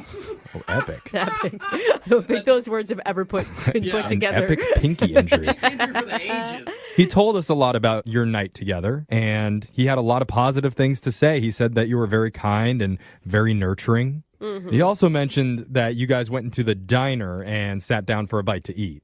We did. I love that diner. Ooh, good. Did you have a good time? Yeah, it was good. I mean, look, he's a good guy. He's kind of cute. You know, I enjoyed the time I had with him at the diner. Okay. He also told us about the baby that selfishly butted in. Yeah, that was the most strange interaction I've ever seen. Whoa. The most strange? The thing was that the baby's whole face was covered in snot and like it was gross. Like, you know, they get those bubbles out their nose and he was breathing heavy and yeah, and the parents didn't seem to care. Just like eating a chili cheese fries, like not paying this kid any attention. Wait, and then Joe was just like hanging out with the baby.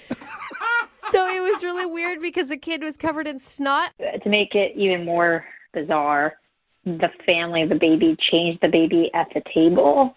And he just kept playing with it. Like, as the baby's being changed, he was just playing with the baby. And I kept saying to Joe, like, stop it, stop looking at the baby. And he's like, don't worry, the baby likes it. He likes being changed. Okay. So wait. So it's not so much that he was playing with a baby, it's that he was playing with a dirty baby. That's what bothered you the most. Dirty baby, gross. So that's the reason you're not calling him back? I mean, he seems like a good person. He definitely comes from a good place. Like, he has a good heart. I could tell that about him, but Well, you know, I know Joe would really like to talk with you about this because he's been on the other line listening, and he's heard everything that you said. Wait, what? Yeah. Hi, Tara. Oh. That's Hi. Joe. Oh, my God. I had no idea that you were on the other line listening this whole entire time. Yeah, I've heard everything, and so you don't like babies, huh? What? What? No, it's not that I don't like babies. I don't like dirty babies and people playing with dirty babies. No awareness. That sounded bad. I was making funny faces at the dirty baby. It's not like the baby was in my lap. I think we should stop calling it a dirty baby. Please, it sounds terrible. It's kind of funny, though. I'm sorry. Rogue baby was better. I've had 2 dirty babies. It's fine. Tara, you said that I have no awareness, but I saw the baby was covered in snot and that the baby needed to be changed. That's not my fault. That's the parents not taking care of the baby. You can't blame me for that. I know it wasn't your fault, but it was just very unnerving. I mean, is that the only thing, Sarah? Is this all about the baby? Well, there was kind of something else. What? What? Well, okay, so you asked for my number, and I was kind of on the fence about giving it to you. Like, I was thinking, well, okay, maybe we could hang out. But then when we were back at our lanes, one of your buddies, I think his name was Murph or something or other, he was talking to one of my friends, and he said some very incriminating information about you. How is this just... What did he say, Murph?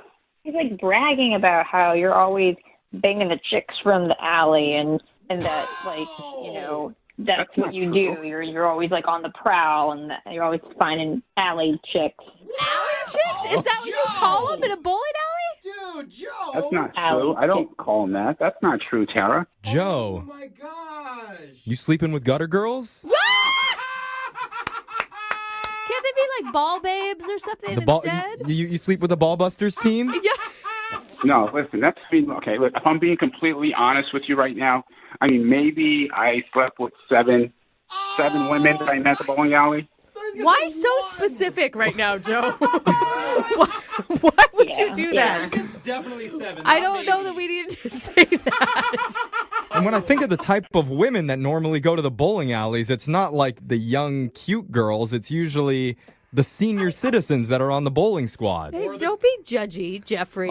There's nothing wrong. If he wants to be with, Mildred and Edna and Bernadette, that's totally his prerogative. Oh, you'd be surprised. There's a lot of young action going on at the bowling alley. A lot of hot young action. Oh. Hot young action. Well, I guess bowling more often. You and Murph know.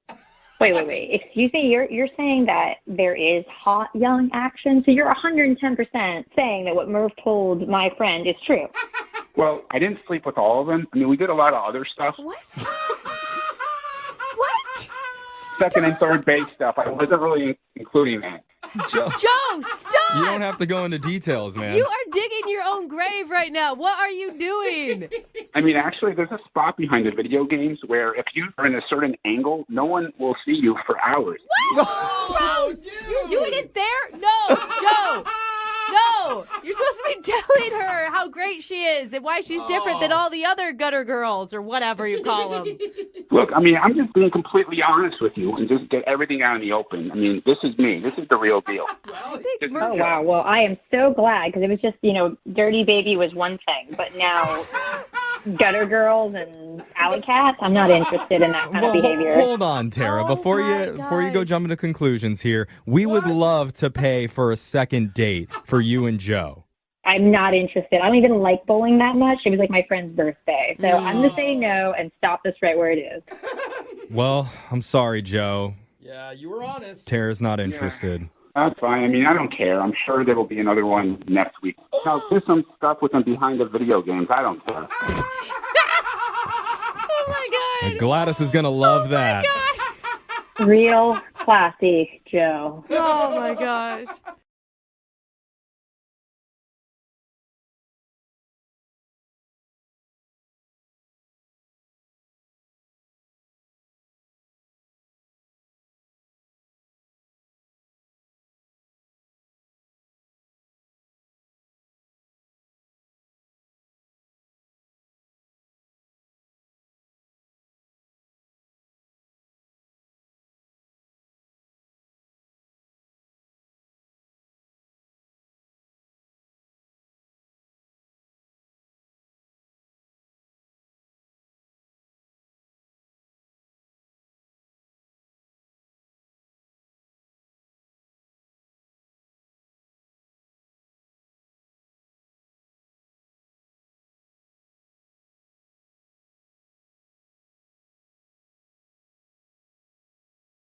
Moving 92.5. Brooke and Jubal's second date update.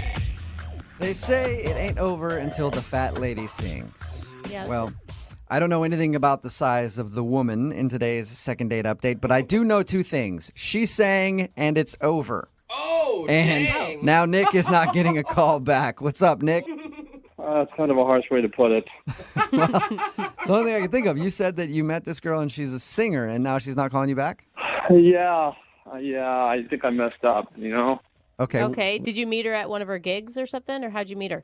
So I was at a restaurant with some friends, and she was performing there, right? And I just thought, okay, in addition to being super cute, she had this amazing voice, right? Yeah, that's attractive. It really is. I mean, there's plenty of attractive women, whatever, but when they have a talent, when a woman is talented, there's something about it. It's a magnetism, and I'm drawn to that. Tell me about it. I've always had a thing for sword swallowers. Oh, Man, yeah. I don't know what. Yeah, I don't know why. It's I just almost always have a thing for them. done it for me. What's her name, by the way? Her name is Gia. Gia. And All I right. love that name. Yeah, I love the name too. You love everything about this girl. Yeah, I liked her a lot. That's why I'm upset she's not calling me back. Okay. So would you wait until she was done with her gig, wait by her car like a groupie or something? How'd you approach her? No. What is okay? So she actually goes from table to table and sings. You know how it's sort of a little embarrassing. You're sitting there and then they come right to your table. Yeah. Oh, yeah. You're like, who do I make eye contact with? Because I feel uncomfortable just staring at you the whole time. Oh. Do you want money? What do you want? So it wasn't like a show she was doing. She works for the restaurant? Exactly. It's an Italian restaurant. Yeah. Okay. And so she comes to each table, and then I was just transfixed, I mean, she had a great voice, and I thought, I got to talk to her. And so I waited until we were all done with dinner, and then I approached her, and she was really friendly, approachable, nice person. Okay, and so did you just ask her out right on the spot? Yeah, I just asked her if maybe, we could go out later in the week, and she said yes. Cool. Awesome. All right. Cool. So what'd you guys do? We went out to dinner, and before we went, I had to go pick her up. Okay, that's even a good sign that she wanted to give you her address. I guess, yeah. I don't know how I'd pick her up without her address, but... Well, that I she's just mean usually yeah. you would meet at a restaurant on a first date. Okay. It's like that. Yeah. All right. Like she's comfortable with you enough. Yes. You don't seem creepy like you're going to get her address and just show up at random times or try to peer through her windows. You know what I mean? So I go over there, and, she'd recently moved in, right? And it was a nice place. And she asked if I could, hang up some stuff. And, you said nail, and I was like, whoa, she moves fast. I like her. Yeah. She put you to work on some chores she had around the house? Well, I mean, there was just stuff that, like some nailing and some heavy lifting, taking stuff out of boxes and moving stuff around. And it was actually a lot more strenuous than I expected. There was some heavy stuff, and I was actually sweating. Okay. So you're no longer a date at this point. You're hired help. Uh-huh. Just a glorified mover, basically. Yeah, did you make her pay for dinner since you did all of her home chores? Well, I mean, I think most women would probably offer, but if that happened, I would decline. But that's the thing. Then we had a nice dinner, but then things sort of took a bad turn. What do you mean? What took a bad turn? I mean, everything was going great. I mean, she's an amazing singer, and I was telling her how great she was and this, that, and the other. And then I said, do you have any aspirations to becoming a real singer someday? Oh. Ouch, bro. Ouch. You said, do you have any aspirations of becoming a real singer? Oh, wrong word. Yeah, and I didn't mean, like she couldn't sing or anything. What I meant was, maybe getting a band and doing it full time as opposed to, in a restaurant. Yeah, okay. Hey, wait, That's a slam, though. Like, if I was singing at a restaurant and you said, do you have any plans of actually becoming a singer one day, I'd be pretty pissed at you. I just phrased it wrong. I mean, what I really meant was, does she want to be in theater or maybe in a band on the road or, Adele or something like that. Yeah, you could have just said, Adele. or Adele. Do you want to be Adele? How did she respond to it? It was weird. It was like everything was going so great, and then it just turned. It just became this dark cloud, and and it just was awful. You should have just said, so what are your aspirations for your singing career someday? Dude, instead of good. taking a backhanded compliment. I know. I mean, if I had to do it over again, I will totally phrase it differently. And artists are egotistical and they're insecure and Okay, well, see now you're calling her egotistical and insecure. I think you really just need to work on the way you say things, man. So she seemed You're right. She seemed upset by your comment. Did you ever recover from that?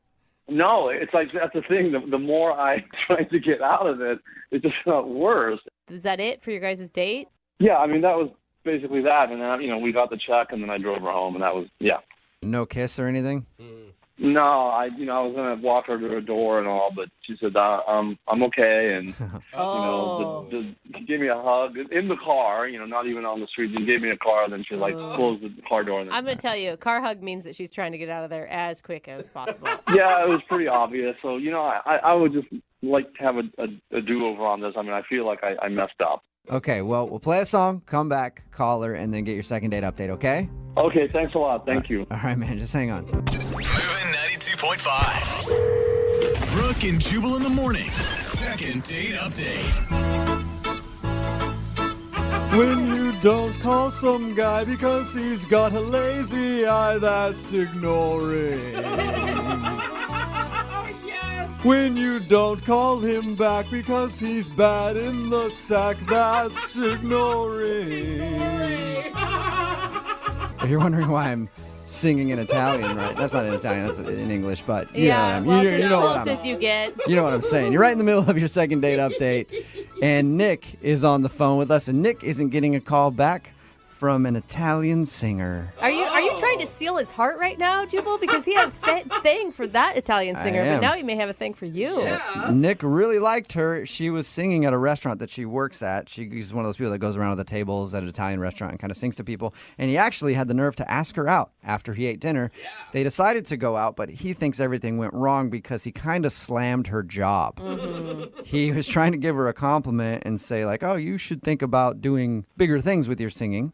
He said, hey, Nick, how did you say it to her again? I said, do you maybe one day want to become a real singer? A real singer. That was it. And he said after that, she kind of seemed a little cold. Yeah. And he ended up just dropping her off at her house, and she gave him a side hug in the car, and that was it. Now she's not calling him back. So we're going to try to get her on the phone and see if we can patch things up and maybe get him a second date. And can I just suggest, when we do talk to her, let's just kind of move past this, Nick, as quickly as possible, because from the sounds of it, you're really good at giving backwards compliments.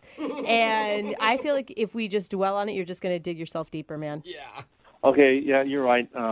I'll try to keep my mouth shut, and hopefully you guys can get me a second date. Yeah. Yep. Okay. We'll give her all the compliments, and then you can we'll make it seem like it came from you. Okay. Okay. Cool. All right. Here we go. I'm going to dial her phone number right now.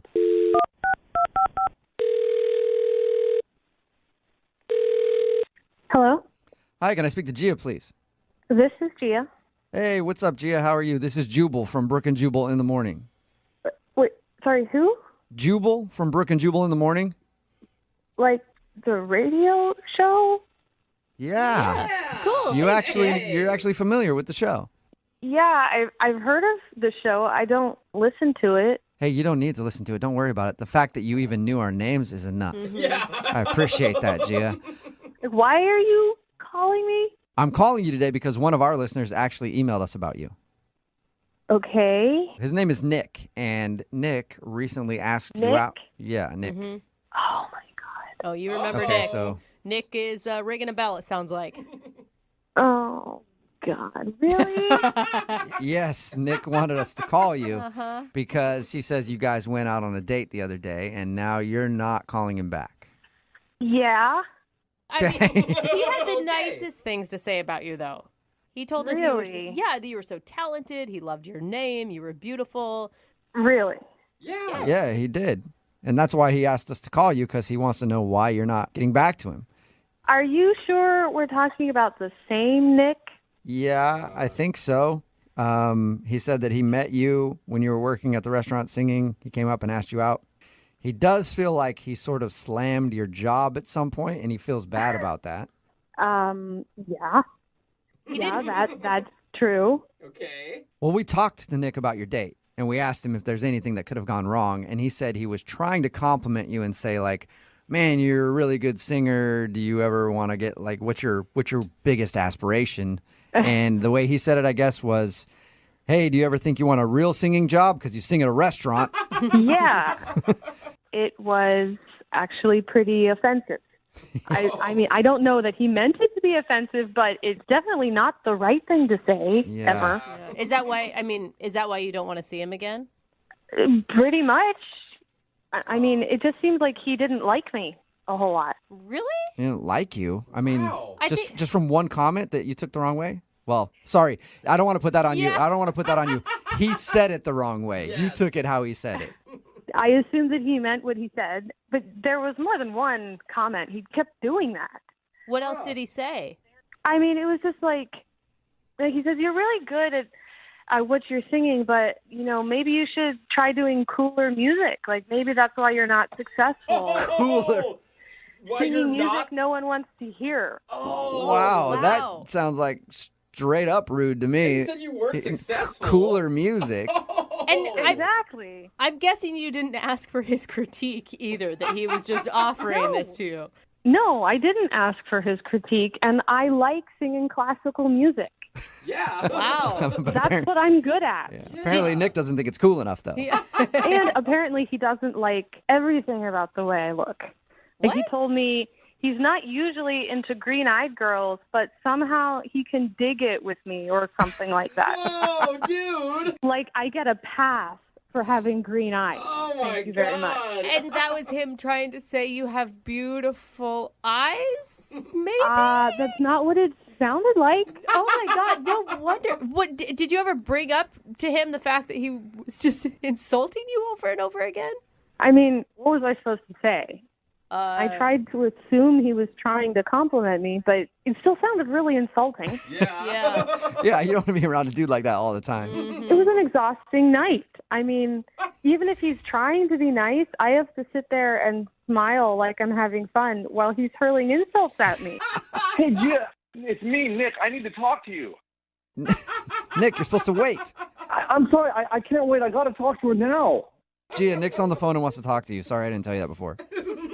Are you kidding me right now? Sorry. No. No, they're not kidding you, Gia. And I'm sorry, but I mean, I have to talk to you. Why? I just look. I wasn't trying to insult you. It just came out wrong. And I think you're just talented and gorgeous, and I mean, you're an amazing singer. And all I meant was, did you want to maybe, take this on the road or go do this like a profession instead of being, like a lounge singer? A profession. A lounge singer? You just did it again, right there. A profession. Well, what? You think I'm not doing this as a profession right now? You think my job is just a hobby, that I'm not a professional? No, I mean, I didn't. Okay, that came out wrong, but I mean, yeah. Look, I mean, it did. Okay, I'm sorry. It's just, I'm thinking, you have the talent to become, I don't know, like a huge, like Adele or some huge touring singer that plays stadiums. That's kind of what I meant. I mean, I meant it as a compliment. And if you just commit yourself to doing that, I seriously think you can make it. Make it. Like, I'm not serious unless I achieve, like a national tour. That's your measure of success. Right? No. I'm just saying, I'm just saying, are you happy? Nick, you gotta. Nick, you gotta you're stop, doing a terrible job here, man. I mean, you're basically saying, like, for instance, you can't be a scientist unless you're Stephen Hawking. Like, there's all sorts of people that do professions. You need to respect what she's doing, man. I do respect her. I think she's amazing. I'm trying to tell her she's awesome, and I don't think she's hearing that. I don't think so. No, I'm not hearing that, because what you're actually telling me is that I'm not doing it right, that I haven't succeeded yet. Okay, all right. If you're happy, singing in the restaurant, and is that what you want to? That's how far you want to take your singing career. Is that right? That's you don't want to go any further than that. Like, are you accusing me of giving up because I sing in a restaurant? Right? No. I'm just saying, have you taken your talent, which is amazing, as far as you want to go? As far. So we're still talking about distances. Like, I haven't gone far enough. No, Jubal, could you tell her what I'm trying to say? You know what I'm trying to say, right? I think I know what you're trying to say, and you're trying to say that you think that she's an amazing singer, and if she wanted to, she could take over the world with her voice. And you've got to understand, Nick, on her side, like, she wants to be dating someone who's proud of what she does. I am proud. I'd give anything to be able to sing like that. I mean, I'd give anything to have that sort of talent that she has. She's amazing. There you go. That was good. Nice. What do you think about that, Gia? We've made so much improvement. Yeah, that sounded really nice. And it only took, what was this, 5 minutes and 3 coaches to get you to an actual compliment. A little bit of coaching and we got you there, Nick. Oh, well, thank you, I guess. I guess you can finally hear what I'm saying, right? Oh boy. I'm gonna try to put you out of your misery, Nick. Dang. Gia, would you like to go out with Nick one more time for a second date? We will pay for it. I don't think so. Yeah. Figured. This is just too tiring to have to sit through an entire evening of wading through this without someone to mediate and translate. I can't. I just don't want to do that again. What if I came along and helped translate, Nick? Would you like that idea? I don't think so. No, No? that's no. Yeah, okay. Well, sorry. Thanks. Thanks, Gia. I appreciate it. And I think one day you're going to be a great singer, and You did it again. God, this is hopeless. She's already great. Brooke and Jubal in the morning. Text in at 78592. It says, OMG, can you please let me help Coach Nick to not come off like a total a-hole? We're talking about today's second date update. This dude Nick wanted to call a girl named Gia. They met because she was actually singing at a restaurant. She works at an Italian restaurant and goes around to tables and sings opera. And they went out on a date. Everything was cool, except Nick kept complimenting her but slamming her at the same time. Yeah. They'd be like, oh, cool. So you've been singing opera at that restaurant for a long time now. Are you ever going to become like a real singer? He was like the king of the backhanded compliments. Yeah, the you know? more he talked, the more he dug himself into a hole. It's like, man, can't you, don't add the but to anything. Or and, just leave it as you're a really great singer. Boom. Yeah, he wouldn't stop. Even at the end of it, he's like, I think you're a really great singer and you'll make an even better singer someday. And you're like, no, just say she's a good singer. She's like, I already make a living off of this. What a cute hobby. She does opera and he's like, you ever going to sing anything cool? Yeah. He just didn't get it, and he also didn't get a second date because she didn't want to go out with him again. Remember, if you want to do a second date update, all you have to do is email the show, and we will call the person who didn't call you back. Moving 92.5.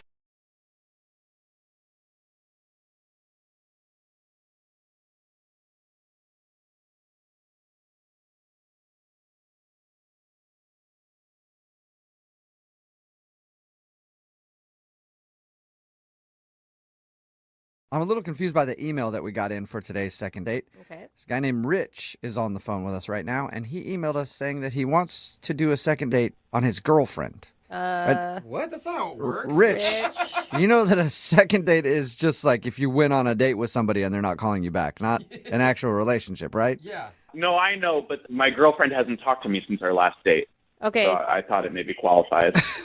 Okay, sure. One date doesn't make her your girlfriend, too. We also understand that, right, Rich? This is your real girlfriend? Yeah, she was my real girlfriend. We've been on more than one date. Okay. Just want to make sure you're not that clingy type, Rich. Why not try something new and do a second date with someone's actual girlfriend? Okay. Well, tell us a little bit about your girlfriend. Her name's Emily. Okay. We originally matched online. That's how we met each other. Okay. And we were talking on our phones for 3 weeks. And then the first time we went out, it was just a coffee date. It was very quick, but we really hit it off. And a couple days later, we went out again for a dinner date, and it was great. One of the best dates I've ever had. Good. Wait, so how long have you guys been dating now? Well, how long have we been dating? Yeah, how long have you been boyfriend, girlfriend, I guess I should say? So on our last date, we had the talk, and we were yeah, we're going to be boyfriend, girlfriend. And then is that your third date you had that talk? No, that was our second date where we had the talk. Wait, what? You went to coffee and then you went to dinner and then suddenly you were in a relationship? Yeah, right. But, we had been talking for weeks. Okay. Okay. Dang, go. that Cool. just seems quick. Well, why do you think your girlfriend isn't calling you back now? Did you do something terrible on your date? No, I don't think so. For a second date, it was kind of a big deal for me, and I wanted it to go well. So I saw on her dating profile that she loved Ryan Gosling. Okay. So for the dinner date, I came to dinner with a gift basket full of Ryan Gosling movies. That's not a bad idea. That's if she cute. likes Ryan Gosling, she's going to be thinking about him the whole time while she's with you. But Hey, that's fine. Still That'll might- make her fall harder, probably. exactly. Yeah, she loved it. She thought it was really funny. She thought it was sweet. Yeah. And then after dinner, I asked her, I have a DVD player at my place. You want to go back and watch one of these Ryan Gosling movies? And yeah, we went back. We watched Crazy Stupid Love. We started making out a little bit, and then we made out for a while, and then we had the talk. Like you stopped in the middle of your makeout session, and did she bring it up or did you bring it up? I brought it up. What did you say? I was like, what are we? Uh-huh. Are we like just making out? Are we like dating or? Okay, and what was her response? I mean, it took a while and we like went back and forth, but we decided to make it official. What was the vibe when you decided that? Passionate, I think. I think like. I know he just blushed. Did you hear that? Wow. You. I mean, I was obviously like nervous because it's a big conversation and like a big deal, but in the end, we decided to make it official. Okay, good. So is that the last time you talked to her? Yeah, that's why I'm so perplexed because like it went really well, and I've been texting her and like calling her, and I haven't heard back from her in like 8 days. Whoa. Maybe she doesn't know how relationships work. Yeah. Yeah, let's make it official. Yeah. Talk to you in a couple years. Yeah, I don't know if we're like broken up or if she's like out of town maybe or something. So she should tell you. She didn't break up with you. She just stopped talking to you. Yeah, I haven't heard back from her. The last time we talked was on our date. And prior to your second date, were you guys texting daily? Yeah, totally. Okay, so it's definitely a notable difference. Yeah, and I mean, if I know Emily, she wouldn't do this. She's not this kind of girl. Okay, after 2 dates, all right. Okay. All right. Any idea what could have happened? I mean, I wonder if she's safe. Do you know that she's alive still? Yeah, no, I know from Facebook. Like she's still around. She hasn't gotten back to me. And you're Okay. sure you didn't freak her out and she was just agreeing with you to like not make it awkward? I don't know, but I mean, she said she wanted to be my girlfriend. Okay. Yeah, All right. so weird. You know? Yeah, it's your girlfriend. You know her better than we do. Yeah. So. All right, well, we'll play a song and then come back and call your girlfriend and find out why she's dodging you. Okay, great. Thanks. Yep, you're welcome. We'll do it right after this. This is definitely a first for the second date, and here at Brooke and Jubal in the morning, we're always trying to break the mold. Ooh. Yeah. So much so that now our segments aren't even about what they're supposed to be about at all. Because it's a second date, but we're about to call Emily because Emily is Rich's girlfriend. They've been dating for a few weeks. I guess they've gone out twice, but they have had the talk like if they're boyfriend and girlfriend, and she said yes, and now she's not calling him back. Ever since the last time they hung out, she hasn't talked to him. So we're going to call her and see if we can figure out why. Rich, are you ready to call your lady? Yeah, let's do it. It's gonna be a new segment. Where's my girlfriend? Yeah.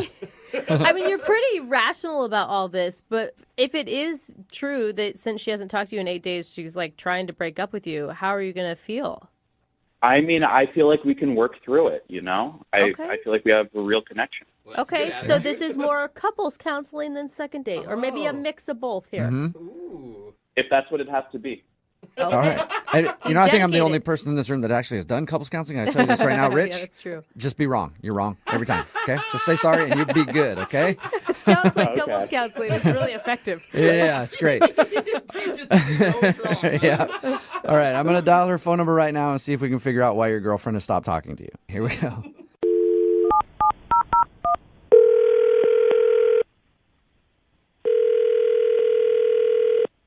Hello? Hi, is this Emily? Yes. Hey, Emily, how are you? This is Jubal from Brooke and Jubal in the morning. I'm sorry, who? Jubal from Brooke and Jubal in the morning. It's a radio show. Okay. How can I help you? Is there a small dog in the Yeah, background? you got a dog or something back there? No, I don't have a dog. Oh, weird. It sounded like there was like some whining or somebody whistling for a dog or something. Anyway, That's not what we're calling. that's not the reason we called you, yeah. I'm calling you today because somebody sent us an email about you. Why would somebody send you an email about me? Because we do a segment on our show. It's called The Second Date. That's where if you go out on a date with somebody and then end up blowing them off, they can email us to get you on the phone and ask what happened. Are you serious? Yeah, we got an email about you. That? What's that? Who does that? I don't know. Quite a few people. Yeah, But- a lot. We've done a lot. Yeah, we have done a lot of these. Oh my God. And I guess this is a little different, though, because the guy that emailed us about you is your boyfriend, and he's wondering why you're not talking to him. What? I'm sorry. I don't have a boyfriend. What? Is that because you just broke up with somebody by stopping talking to them? No, I'm not really sure what you guys talking about. Like, I don't recall having a boyfriend. Okay, and now are you the type of person that remembers that type of thing? I think I would. Okay. I think that would be important in my life. Like, oh, by the way, I have a boyfriend, but no, I don't have one. Well, maybe we're talking to the wrong person. Maybe you are. Maybe I dialed the phone number wrong. Do you know a guy? Well, name's Name's right. right. Do you know a guy named Rich? He's the guy that you guys are talking about? Yeah. He says he's your boyfriend? Are you guys serious? Yeah. Why are you laughing? I thought he was your boyfriend. Now we're confused. Oh my gosh. Okay, no, he's totally not my boyfriend. Okay, he totally thinks he's your boyfriend. Yeah. He might think a lot of things. That is not one of them at all.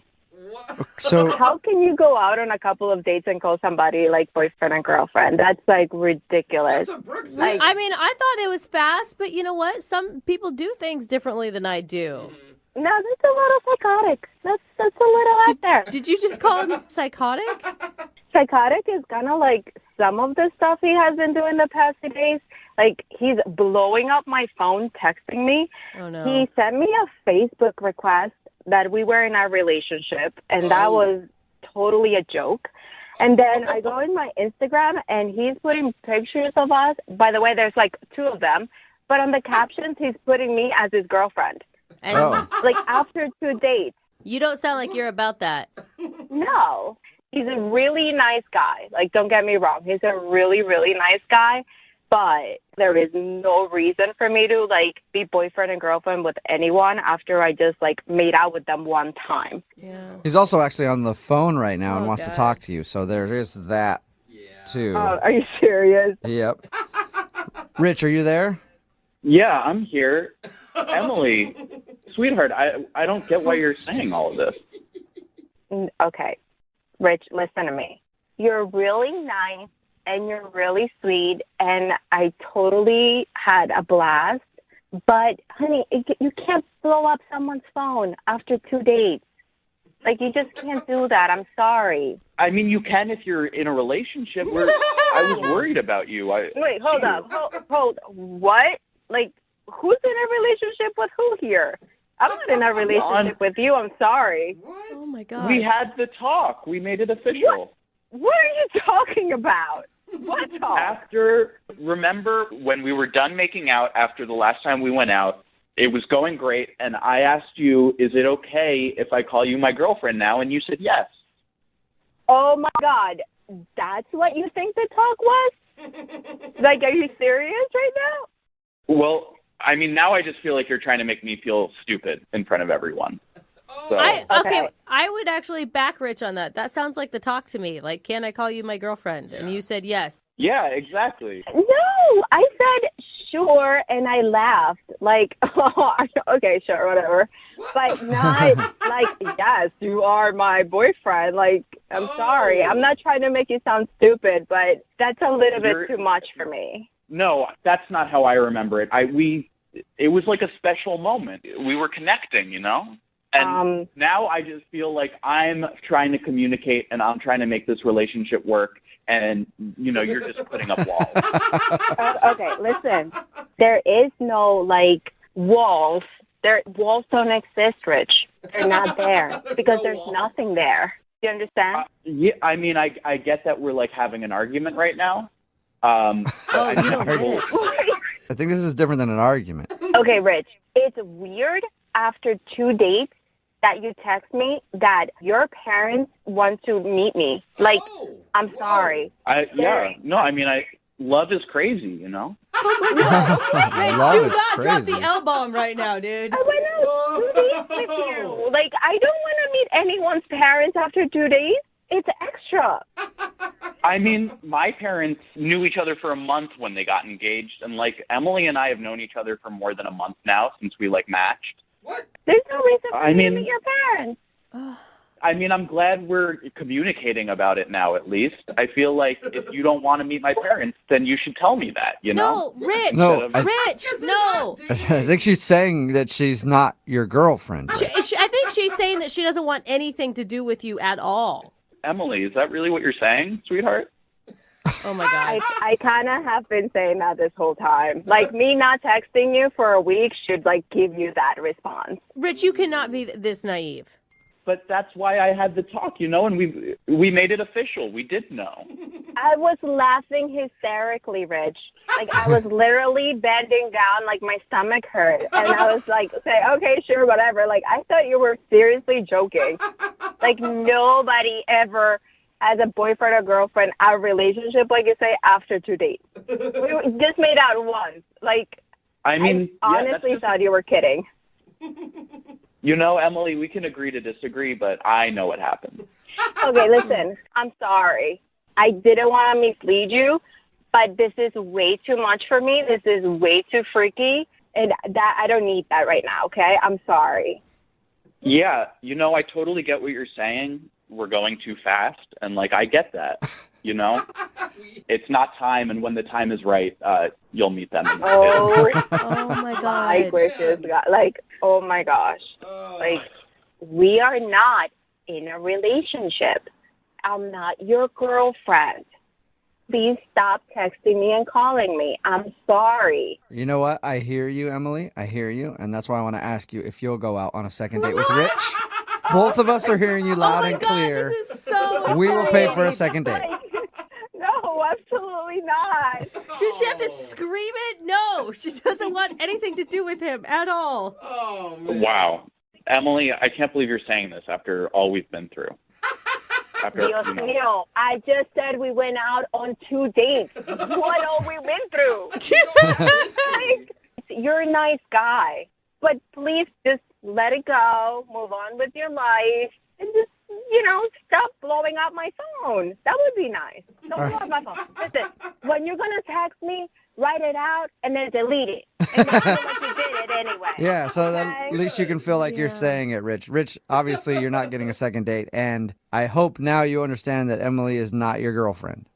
Yeah, I mean, look, Emily, I know this has gotten weird, but I get that you're angry, and I won't reach out to you because I get that you don't want me to, but I'll be by the phone when you want to get back together. Oh my God. Get back together.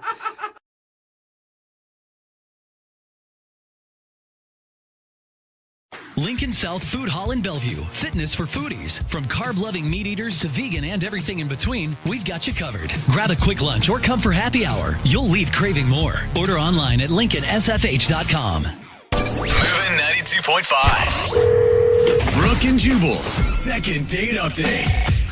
In the dating world, everybody has their techniques for finding out if the person you're going on a date with is crazy or not. Yeah. Little tests, like I invite everybody I've been on a date with on a robbery spree. If they say no, obviously they're crazy. If they say yes, let's have a good time. It's kind of how I do it. But Kyle, who's on the phone today for a second date update, apparently has a different, more boring method, I think. Better. We'll find out about that in just a second. But first, Kyle, what's up, man? How are you? Hey, how's it going?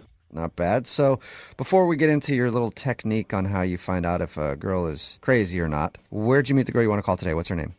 Her name's Virginia, but she also goes by Ginny. Okay. And met her on Tinder. All right. Well, there you go. Crazy. That's not what. Then he would also be crazy. If That's- everyone on Tinder's crazy, then they're all dating crazies dating I crazies. think that's what's happening right now. Well, that's fine. All right. So you said in your email that you have like a standard first date that's kind of a test for people you go out with. What did you guys do? Yeah, so we went to coffee, and some people might think that's kind of boring, but I think you can tell a lot by what someone orders for coffee. And if it's like a grande ice sugar-free vanilla latte with soy, they're probably a high-maintenance person.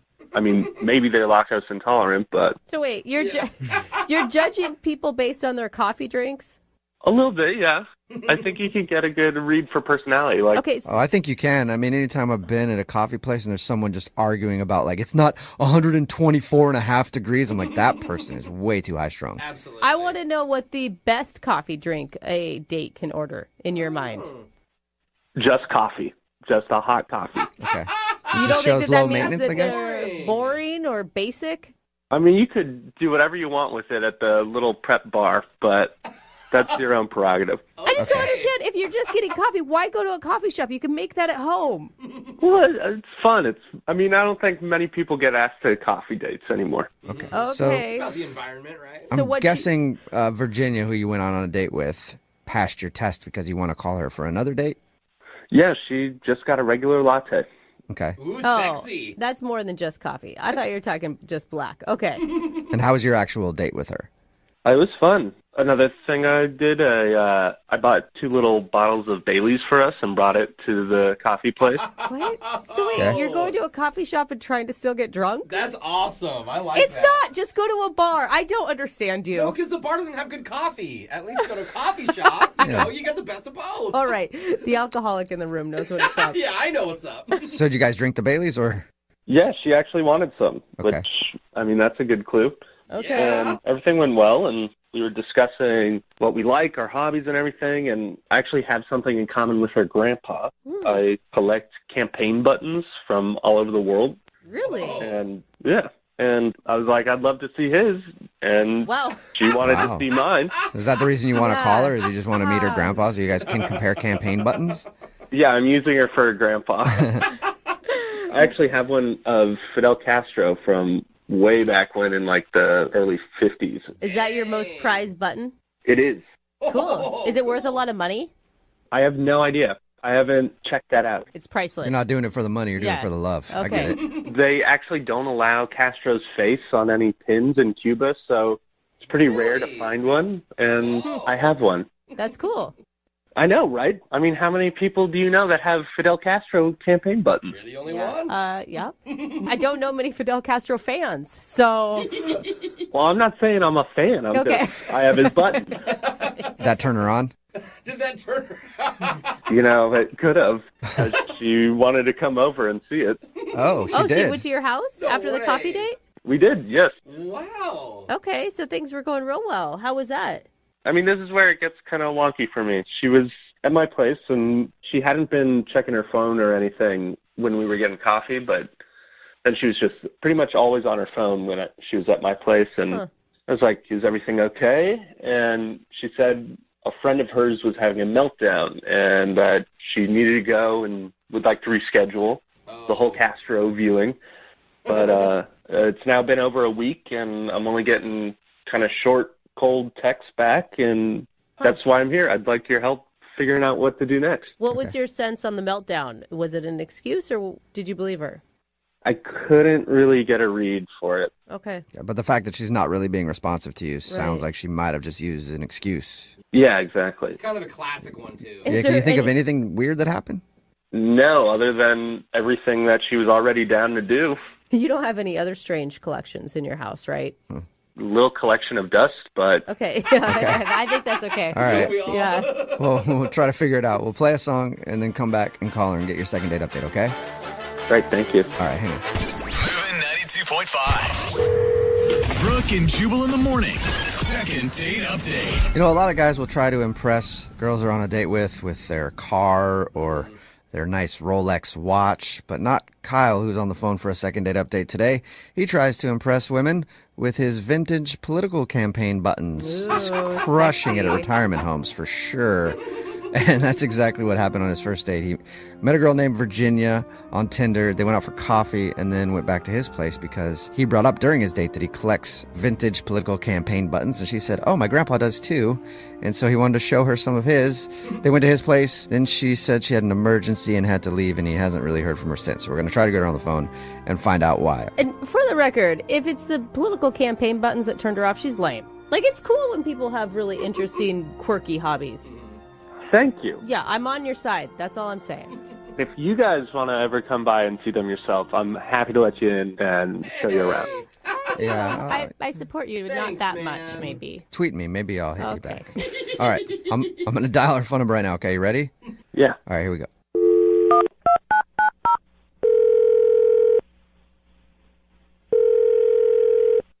Hello, Hi, may I speak to Virginia, please? this is she. Hey, Virginia, how are you? This is Jubal from Brooke and Jubal in the Morning. Who did you say that you were? Jubal from Brooke and Jubal in the Morning. It's a radio show. Have you ever heard it? No, Okay. Got any friends that have heard it? I don't know. Okay. Sorry, what? You ever Google it? No, probably not. Okay, I'll just get to the point. It's a radio show called Brooke and Jubal in the Morning, and we got an email about you from somebody who does listen to the show. Wait, what? You got an email? about me? Yes, we do a segment on our show. It's called the Second Date Update. That's where if you go out on a date with somebody and then end up not calling them back after or wanting to see them again, they can email us to get you on the phone and find out what happened. So we got an email about you from a dude named Kyle. What the hell? I know, that's what I said, right? The hell? I guess I don't understand what's happening. So Kyle emailed us because he told us about your date. He said that he really enjoyed going out with you, but now it's pretty obvious that you don't want to see him again. And he wanted us to talk to you and see if we can find out why. Does that make sense now? Yeah, this is just like really weird. Do you mind telling us about your date?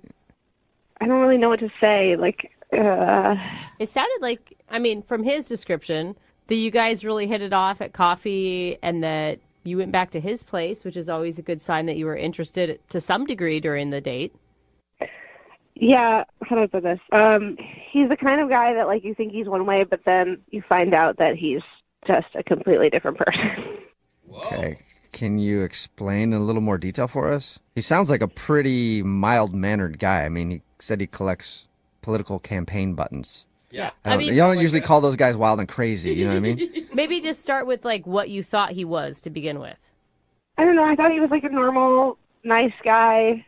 Maybe I should have picked up on, there were signs, like he brought, like, airplane alcohol bottles to a coffee shop. I thought he was trying to be, like, fun, but it was, I guess that's a red flag, probably. I should have noticed. Oh, I thought that was cool. Yeah, Okay. but you drink a lot in your life, Jose, so maybe it is a red flag if you don't want to date a heavy drinker. Touche.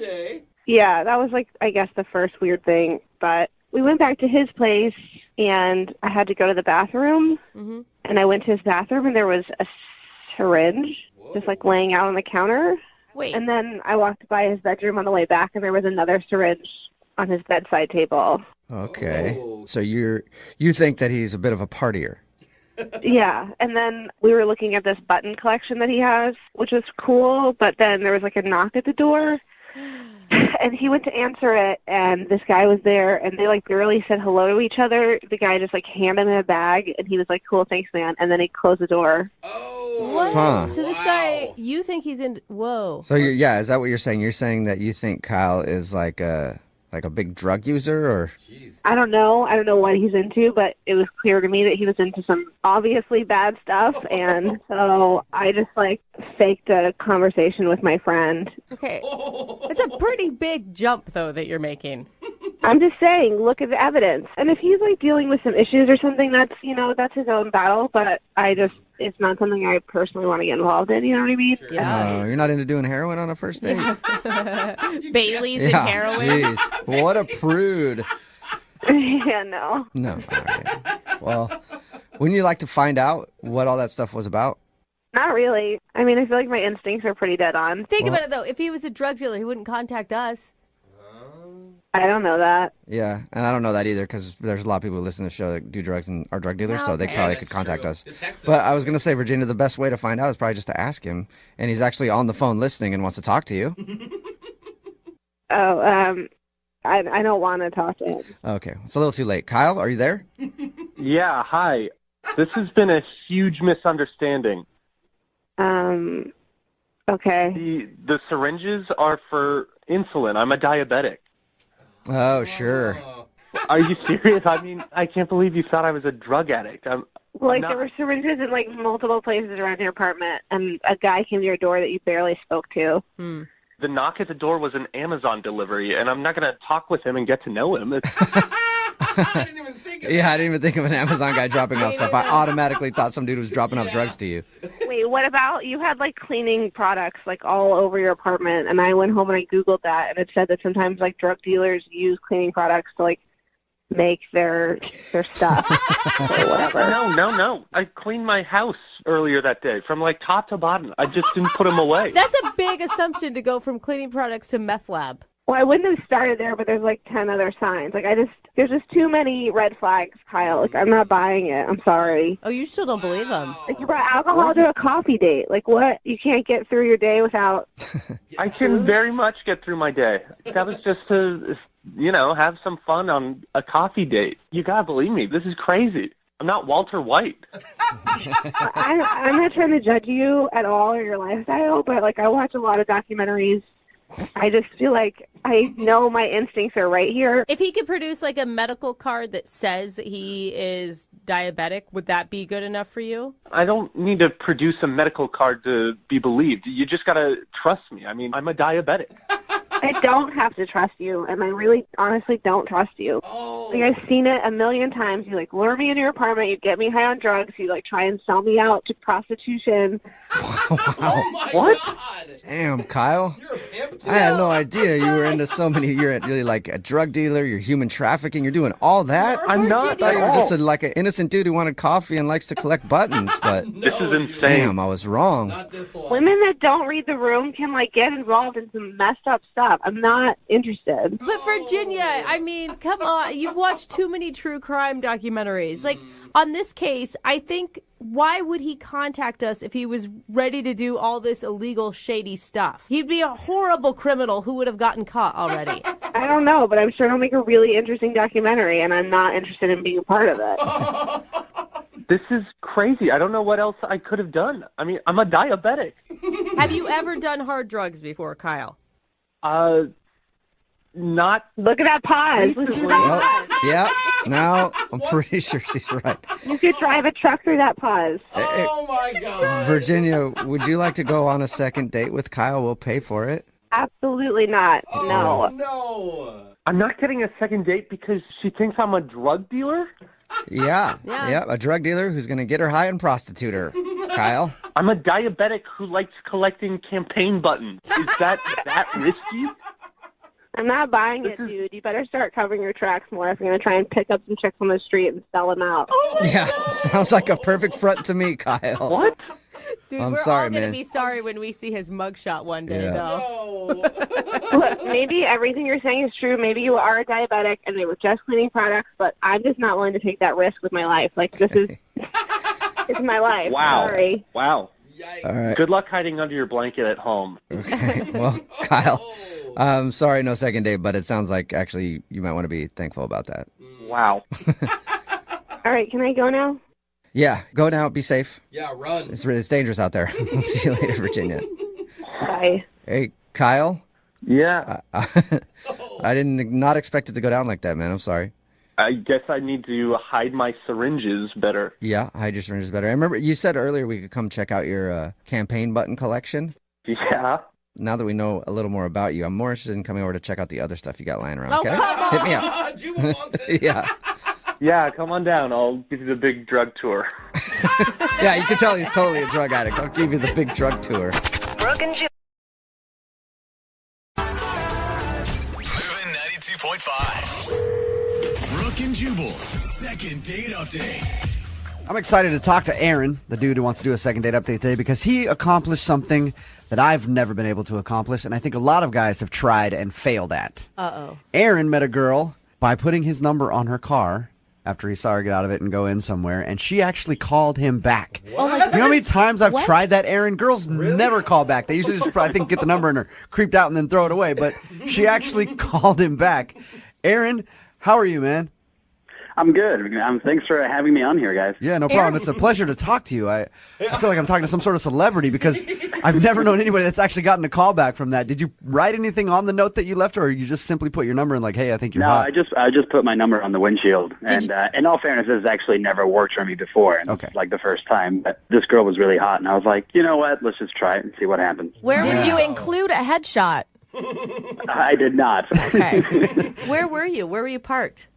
I was just like at a fish and chips place and like just going to get some food. And she came out of the car and was a gorgeous girl. And I was like, oh, I need to try something. So That's impressive. Amazing, I know. Yeah. I've never heard of that working before in my life, so it's very rare, Aaron. So tell us about the girl that you went out with. What's her name? Wendy? Yeah, Wendy. She kind of looks like the dragon girl from Game of Thrones. Like Oh, nice. High five, dude. She's hot. Yeah. So, I mean, the nice thing is that she did actually call me back, and I said I wanted to take her out on a date, and she said okay, which was really cool. Yeah. She wanted to go to this French restaurant she really liked, so we went there. Did you meet there? Was she like hesitant at all about meeting up with a total stranger? No, we just met there, and I mean, I told her like a little bit of what I looked like, and told her what I was going to wear, so that she could like pick me out at the restaurant. But that's daring. No, she was really kind of cool and easygoing. I could have been a real creep. But Yeah. I don't think I was. I know. I'm surprised she actually just was like, all right, cool, let's meet up. Yeah, I mean, I thought it went really well. I mean, you know, we had dinner. It was a nice dinner. And then I asked her if she wanted to, like, go for, like, a drive or something. And she said, sure. And so we just drove around my car for a bit and, like, looked at the skyline and stuff. Did you make it to like Make Out Point? You know, maybe Cary Park up in Did you Queen drive Anne? back to 1952 and go to Make Out At the Point? same time? Yeah. You guys neck. Is there Knock some kissing boots. going on? That is very trustworthy of her to like get in your. I don't know. That's kind of crazy. You're worried that she, about like, her a little bit. Well, yeah, when he's like, I am. yeah, you want to get in my car and go for a drive? I mean, I was trying to be as least creepy as possible given the circumstances. You must be a likable guy, Aaron. But at the That's for same sure. time, if she's that like comfortable and willing, you must have done something really creepy to also like turn her off. Well, the only thing that got a little weird was, I mean, at one point I asked her, like, hey, you want to come back to my place or whatever. And she said no, and I didn't, like, pressure her or anything like that, but she got a little quiet after that, and then it was only a couple minutes later that she was like, I think you should go home. All right. The implication. So that might have been a little too much on You that. didn't wink at her while you were saying it, did you? That could have done it. And how many times have you tried to get a hold of her? I've called her like 3 or 4 times. Yeah. I haven't got anything back. And I guess that's why I'm calling you guys, because I don't know what's happened. Okay, well, play a song, come back, call her, and get your second date update, okay? That'd be awesome. All right, man, hang on. Moving 92.5. Brooke and Jubal in the mornings. Second date update. All right, Aaron, you ready to go with your second date update? Yes, I am. I think that the mistake you made was just going for too much too soon. Like, I feel like you met the girl in kind of a rare way. You put your phone number on her car. She actually called you back, and then you went out to dinner, and you made it through. But I don't think you should have gone for the car ride after dinner, and I especially don't think you should have tried to ask her back to your place. Like, I think you were almost there. You know what I mean? You just got to take, like, it's okay to lay down a bunt every once in a while and not try to hit a home run every single time. You know what I mean? Actually, solid advice. Maybe just a little too ambitious, huh? Yeah. All right. You ready to go, Aaron? We're going to call her right now. Okay.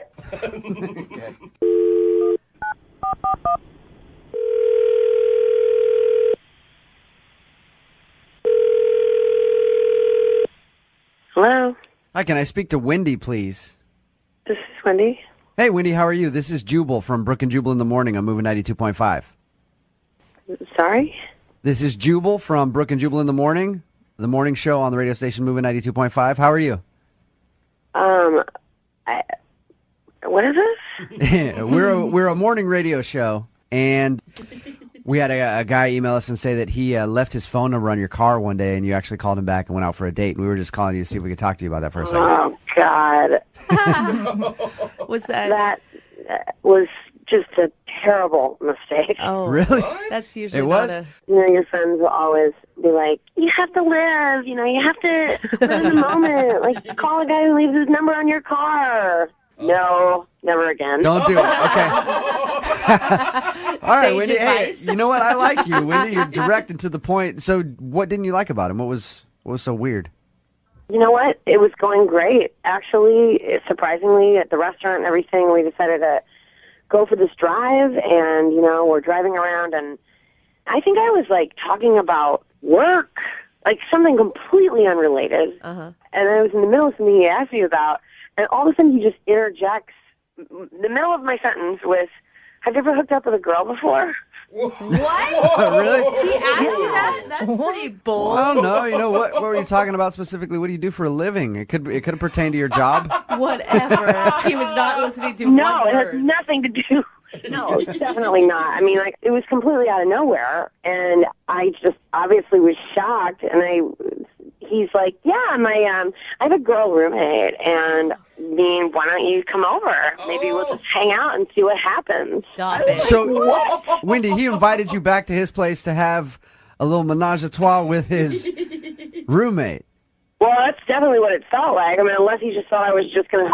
And he was left out. If I had given him some indication I was which I definitely didn't. I mean, this is like the very first time we've ever met. Like, That's a little much to go Yeah. for that. Had you guys even kissed at this point?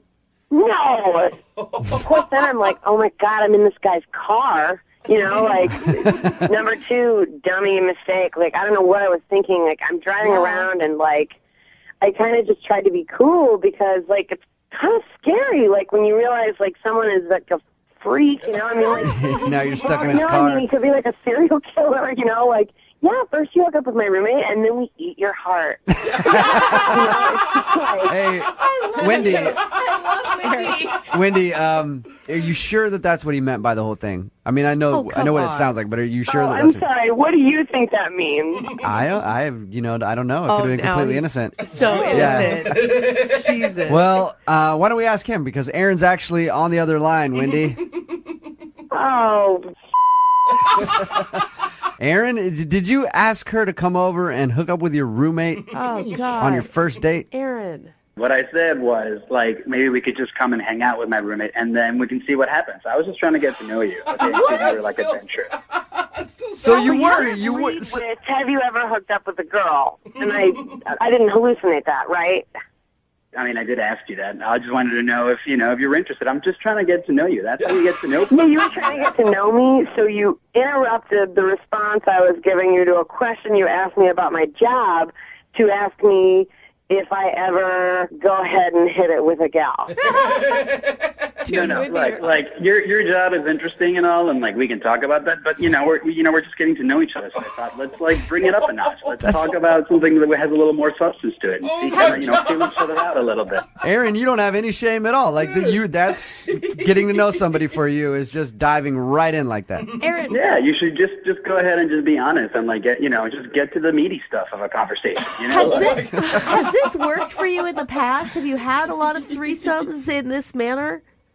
No, I haven't, and it's not even about that. Like, if you're not into girls or threesomes, whatever, I don't care. That's fine. I just wanted to get to know you and see, like, where the boundaries lie and kind of get to know who you are. Where the boundaries are? You don't think that's maybe like one of those sensitive topics like religion and politics and, I don't know, threesomes?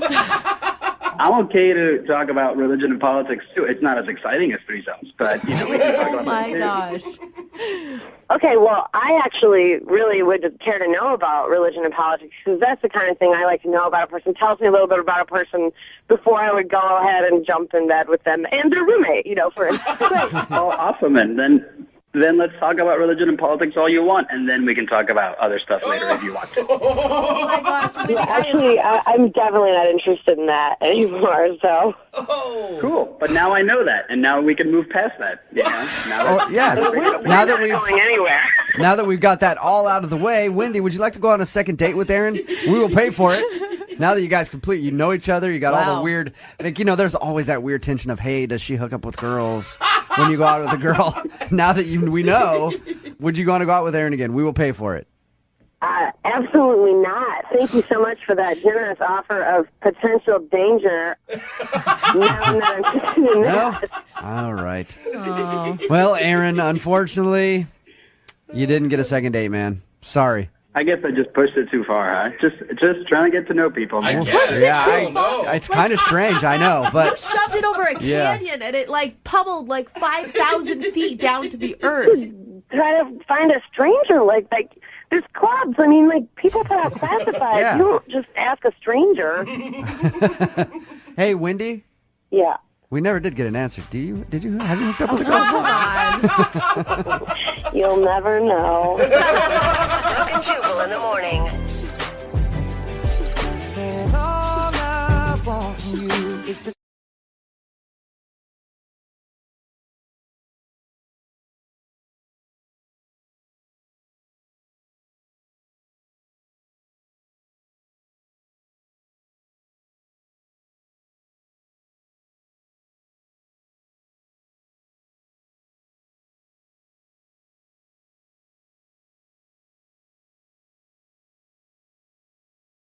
Moving 92.5. Brooke Brooke and Jubal in the mornings. Second date update. You've got to be careful when joking around on a first date because the other person might not get your sense of humor. Like, I don't know how many dates have been ruined that I've been on when in the middle of it, I just drop my fork and I look her dead in the eye and just go, how many other people know you're out with me right now? That's a really funny joke. They never get it. Wow. It just ruins the mood right there. Weird. And Maggie, who is on the phone with us right now to do a second date update, apparently made a poorly timed joke on her date.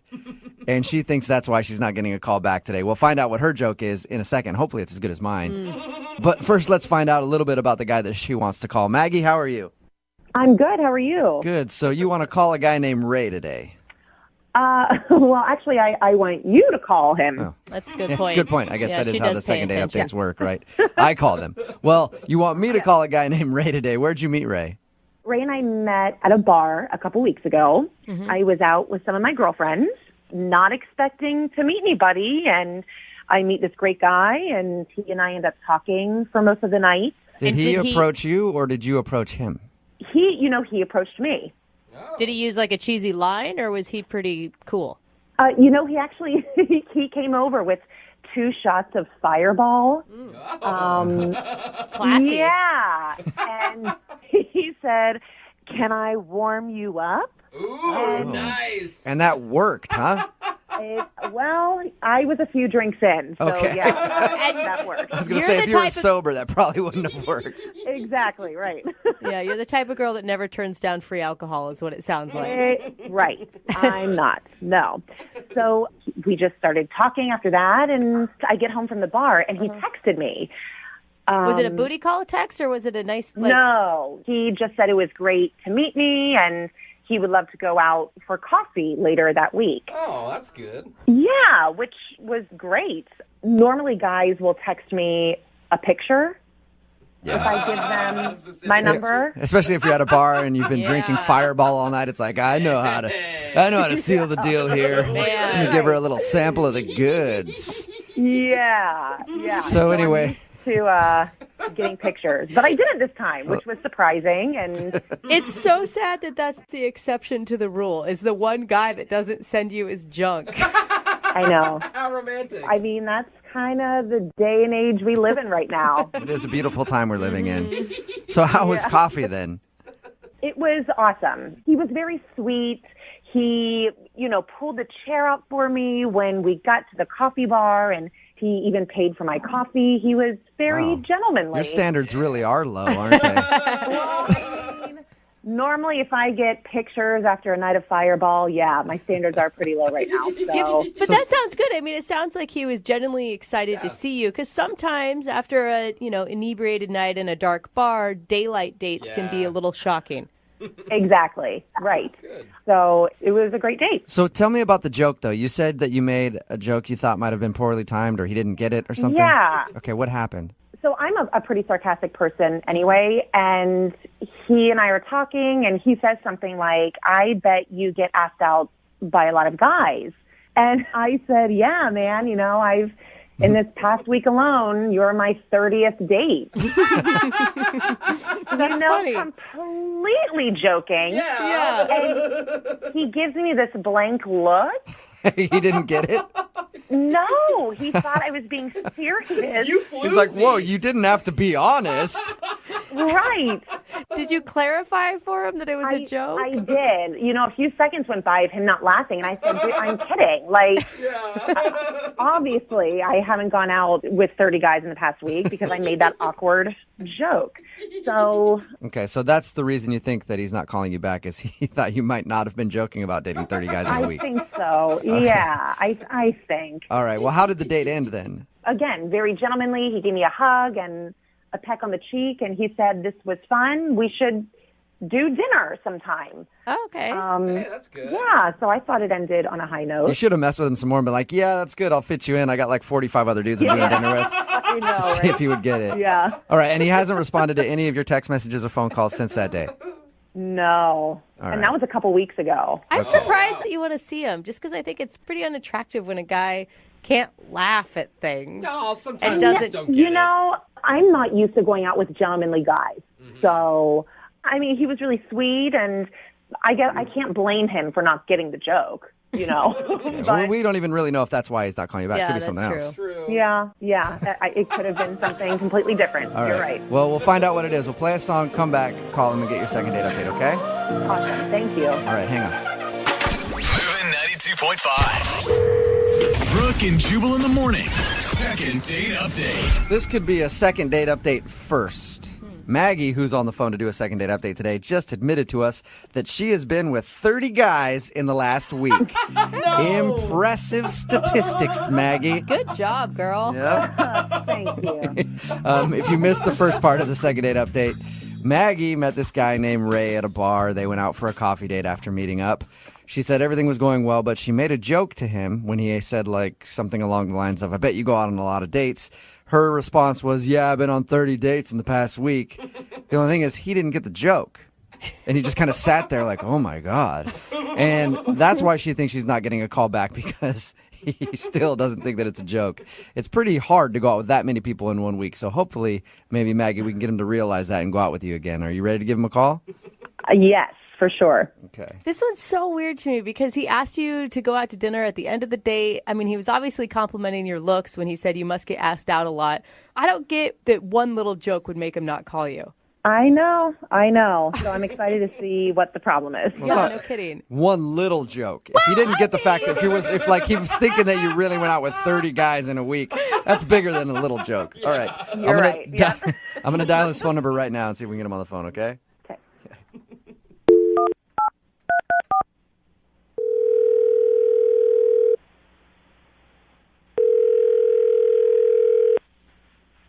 Hello? Hi, can I speak to Ray, please? Yeah, this is Ray. Hey, Ray, how are you? This is Jubal from Brooke and Jubal in the Morning. Who? Jubal from Brooke and Jubal in the Morning. It's a radio show. Okay. How's it going? Fine. Any idea why I'm calling you? No. We recently got an email about you from one of our listeners. Okay. Her name is Maggie, and you recently went out on a date with Maggie. Okay. Do you remember that happening? Yeah. Okay. Well, Maggie emailed us because she's wondering why you haven't given her a call back, especially at the end of the date when you were like talking about maybe meeting up for dinner or something. She hasn't heard from you, so she asked if maybe we could get you on the phone to find out why. Oh. Is there a reason you're not calling Maggie back? I mean, it's probably not going to work out. Oh, man, Ray. Why is that? I don't know. I don't think we're a good match. Is there a specific reason why you think that? Ray, you're a hard guy to read. I agree. So why don't you at all? Why don't you think you guys would be a good match? I don't know. I mean, Maggie, she's a really nice girl. Probably one of the nicest girls I've met in a little while here, but she likes to do a lot of stuff. What do you mean by that? Like drugs? she didn't. No. Yeah. What do you mean by she likes to do a lot of No. stuff? Well, she just like, I don't know. We were talking about stuff, and she was saying all the things she likes to do. She likes to take cooking classes, and she like rides a bike, and she, I don't know, always goes out with her friends, and She sounds like a fun, interesting person by the things that you just said. Those sound like normal interests to me. You're right. She's totally interesting, normal person. I'm not very normal. Like, when she asks me what I like to do, I don't really like to do very much, and I don't hold it against her. So you don't have any hobbies or interests? I mean, I like watching TV, hanging around the house. Okay, maybe that's one of the things that she likes to do too. Did you talk to her about that? Well, I think probably she does, but I don't know if I could keep up with all that other stuff. You don't have to go biking with her or hiking or whatever she likes to Go do. hang out with friends. Yeah, I don't know. I could just tell. I think she deserves someone really amazing. Do you just and have I just don't know if I'm really up to snuff. You just sound like you just have really bad self-esteem, buddy. No, I mean it's not my fault that I'm like this. It's just it's probably the way I was raised. But I don't have a problem with it. I just don't think it maybe matches up with her lifestyle. Okay. But don't you think that's a decision she should make, not you for her? Because you don't know how she feels. Well, she might even be okay with it now, but I know that in a little bit she's going to see like what I see now, which is that, I mean, she's not going to like it. I mean, for instance, I don't want to be expected to do things. Hey, look, I am 100% with you on that, Ray. Whenever I'm in a relationship, it's the worst when you're expected to do things. But you don't know if she's going to ask you to go bike. You can, both have your own separate lives. We're just two totally different people. I mean, she's fun. She likes to do things, and I'm not. I'm just boring. So. Well, maybe, have you thought about this? Maybe if you date her, you could learn to do some activities that you like. See, that sounds like a lot of pressure right there. All right. Well, Ray, if that's not enough pressure for you, here's some more pressure. She's actually on the other line listening to this conversation and wants to talk to you. What? Hello. Hi, Ray. No emotion. Man, it really breaks my heart to hear you talk about yourself like that. I don't feel bad about it. I'm just boring, and you're not boring. So you don't want to date me. You're being really hard on yourself, Ray. Are you always like this? I'm not trying to be a downer. I'm just being realistic. Just how things are. Being honest. Well, I had a really great time with you a couple weeks ago, and talking to you now, you sound like a completely different person.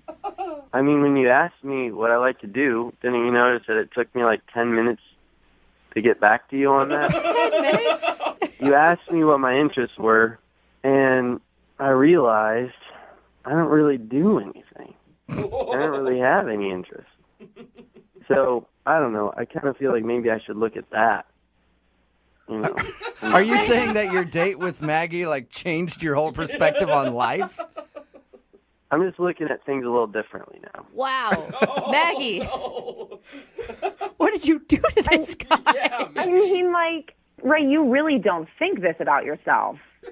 I just think I need to take some time with myself and just, I think you're really sweet, and I think you are really on to something. You're on to something. And Maggie, you keep doing what you're doing. You're on to something. You're living your life. Oh my So, God, poor Ray, let me ask you this, Ray. I will pay for a second date if you guys go out again. Will you go out with Maggie one more time? Oh. Oh, my gosh. Really likes you, Ray. She thinks you're interesting and fun and attractive. I do, Ray. I like that you're really sweet and you're gentlemanly. I mean, you pulled my chair out for me at the restaurant. Guys don't do that. So I would love to see you again. Oh, my gosh. But in that list, you forgot boring. Jeez. Oh, my God. Ray. I like doing boring stuff, too. I like sitting around doing nothing. That's fun for me sometimes. Now I feel like you're just saying that to impress me. That's how you really impress a lot of people. Yeah, no, I'm super boring. Ray, is there any way we can get you to go out with Maggie again? Come on. I mean, you're paying for it?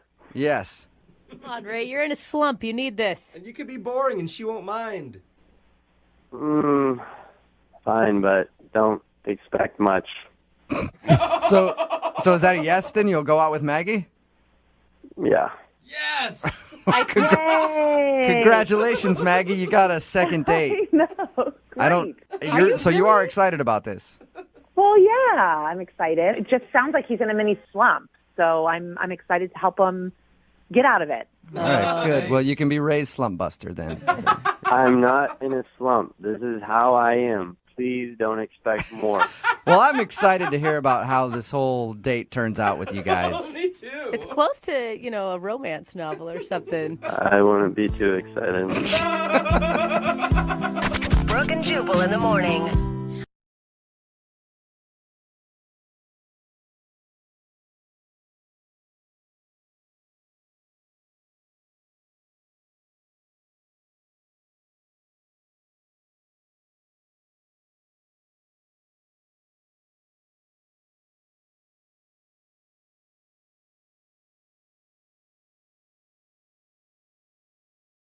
Lincoln South Food Hall in Bellevue. Fitness for foodies. From carb-loving meat eaters to vegan and everything in between, we've got you covered. Grab a quick lunch or come for happy hour. You'll leave craving more. Order online at lincolnsfh.com. Moving 92.5. Brooke and Jubal's second date update. I like a girl that appreciates a nice broke dude from time to time. And Katie, who's on the phone to do a second date update right now, loves broke dudes. Wow, rare. Yeah, what's up, Katie? How are you? Hey, guys. You're a girl after my own heart. We'll get to how much really you are. like broke guys in just a second. But first, tell us about the broke guy that you went on a date with. What's his name? His name is Gabriel. Gabriel. All right. And how did you meet him? We met on a dating app. Not a pay-for dating app, obviously. True. It was free. Was that like part of his profile that he said he was a broke dude? No. That wouldn't work. That's not the central factor of the story. Oh. Okay. Just so you guys know. Yeah, that's just what I chose to highlight on from her email. Focuses on the wrong things a Yeah. lot. Tell us about your date with Gabriel.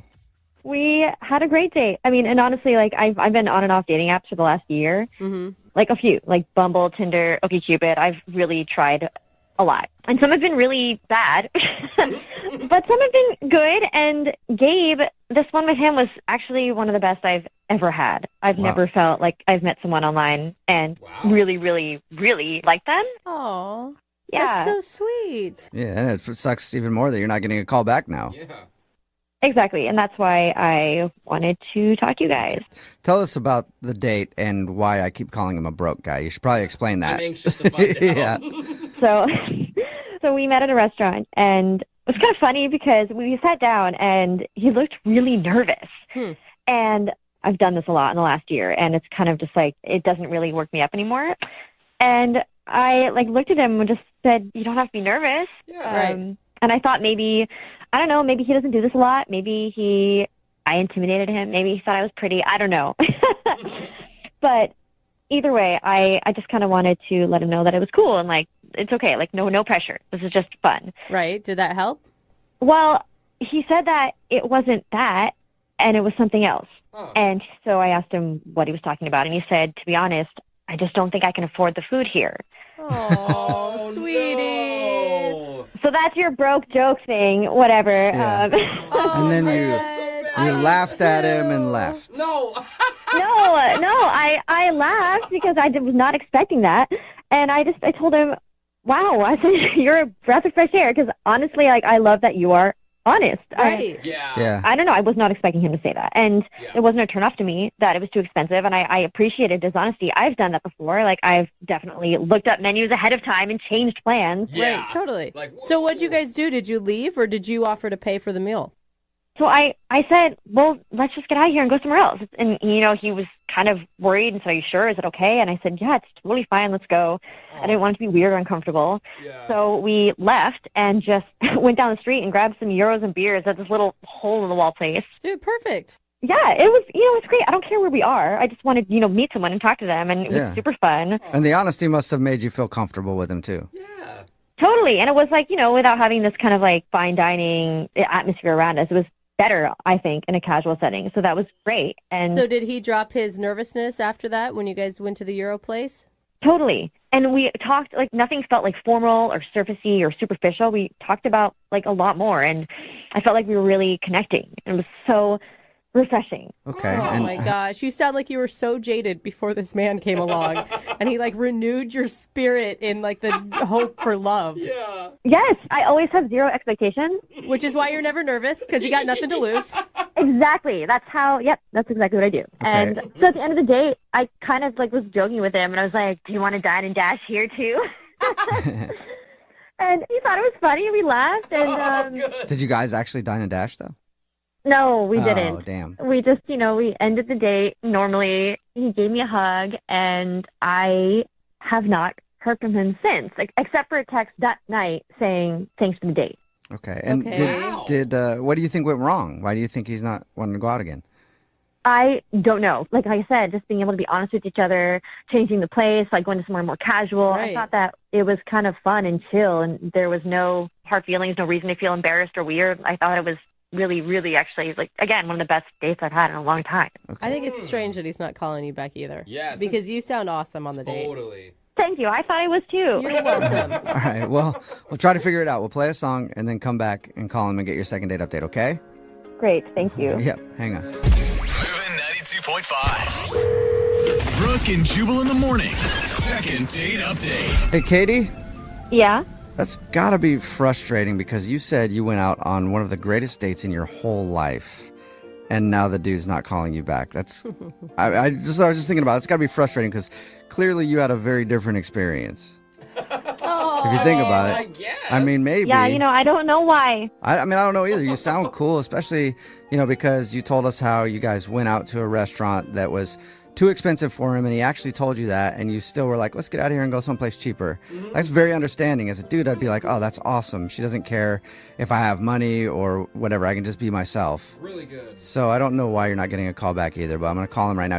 He didn't have enough money, so maybe he's just saving up money so he can take you on a better date next time, like the Olive Garden. Wow. Maybe take you to the gas station, buy you a Voss water. Maybe he's saving up for a Voss water. That's the fancy one in a glass bottle, Hey, you guys joke, but that's actually really romantic. If that was the case, I absolutely think that you should go to the gas station with him. I would go to a gas station. I just want to see him again. All right. Well, I'm going to call him right now and see if we can figure out why he's not getting back to you, okay? Okay. Okay, here we go.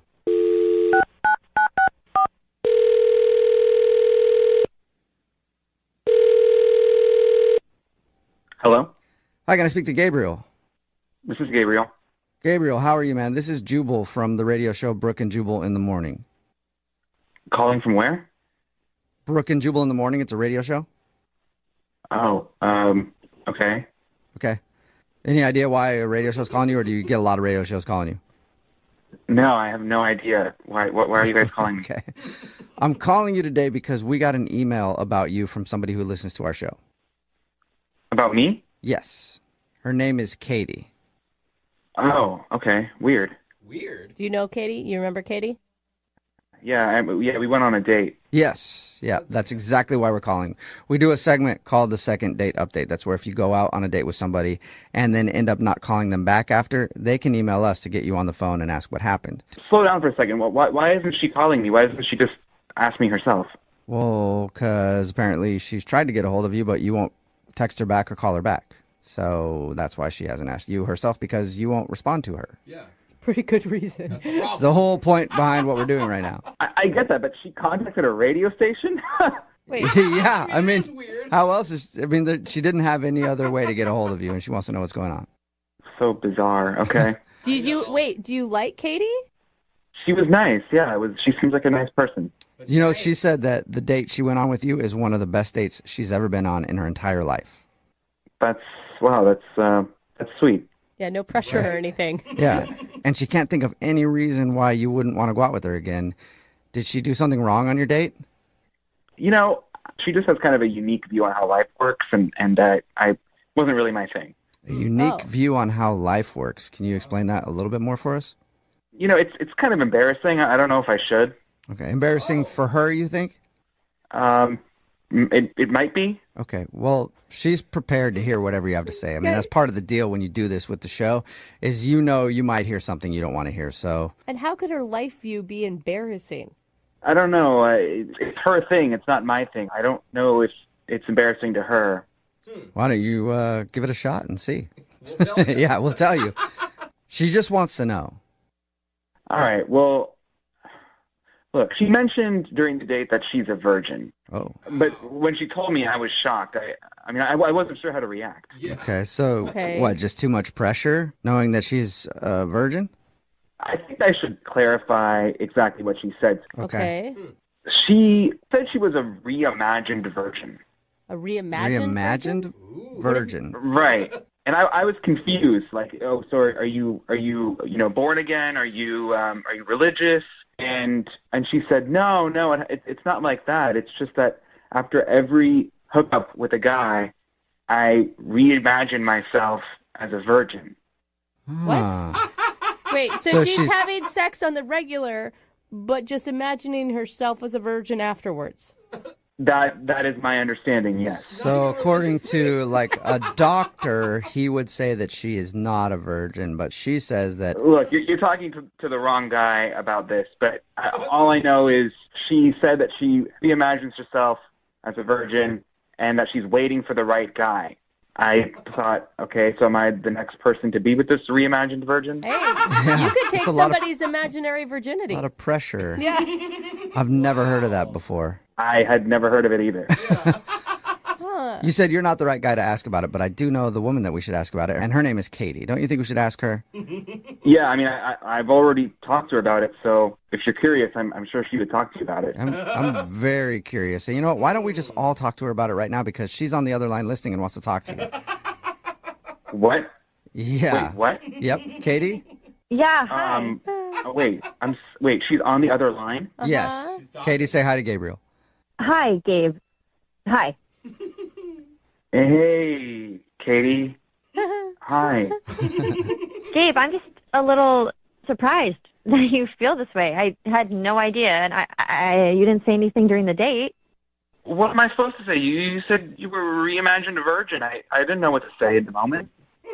I just don't understand why you didn't ask me about it or say that it bothered you or that you thought it was weird. It's not. I could have explained to you everything about it. Like, it's not even just me. This is a movement. So this reimagined virgin thing isn't something you came up with on your own, Katie?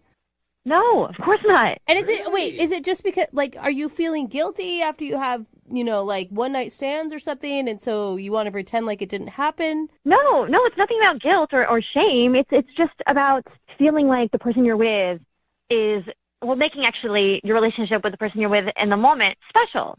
And everything's new, there's nothing, no past experiences kind of to compare to. What? This is way better than my other first But you time. can't just erase your past. It doesn't, life doesn't work like that, right? You are obviously, when you get in bed with somebody else, not virgin-like if you've had a lot of experience. And that's not a bad thing. Well, maybe that's the situation for you, but that's not how I feel because I'm a reimagined virgin. So do you act all scared and timid during it, or what's the... It's not really about acting scared and timid. It's just being with someone without feeling like you have to be a certain way, like remembering how your last partner liked to do things. You know what I mean? It's like discovering everything together sexually, right? Okay, that's not a bad message. Weird label. Yeah, weird label. Yeah, maybe you guys are getting this, but I still am kind of at a loss. I don't see how someone can go through and think that they're a reimagined virgin. Yeah, Katie, why reimagine yourself as a virgin? Why not just go, I've been with 10 people, but now I'm with you? Because I just said that. When I do give myself to someone, I'm hoping that person is going to be my forever person. And if they're not my forever person, then I can just wipe the slate clean and forget about them and reimagine myself a virgin again. That is convenient virginity. Wow. Very convenient. I mean, it sounds great. Don't have to hold out or anything for that one. See, that's what I mean. That's a big responsibility. And I don't know how I feel about that. Yeah, but Gabe, couldn't you just reimagine yourself as a virgin and then it's two reimagined virgins together? What you're describing sounds like two people just doing a lot of drugs and not remembering anything. It does, actually. It actually does. Well, And if she does that with me, it means that she wants to be with me forever, and I'm not ready to have that commitment yet. Yeah. No, it's actually the opposite. There's no responsibility because, like I just said, if it doesn't work out, I am able to just wipe that slate clean. Yeah, I do see the pluses, but it still sounds weird to me. Okay, well, maybe it sounds weird to you because you've never tried it. I haven't. I'm going to do that. yeah, I'm going to you- reimagine myself a virgin right now, yeah.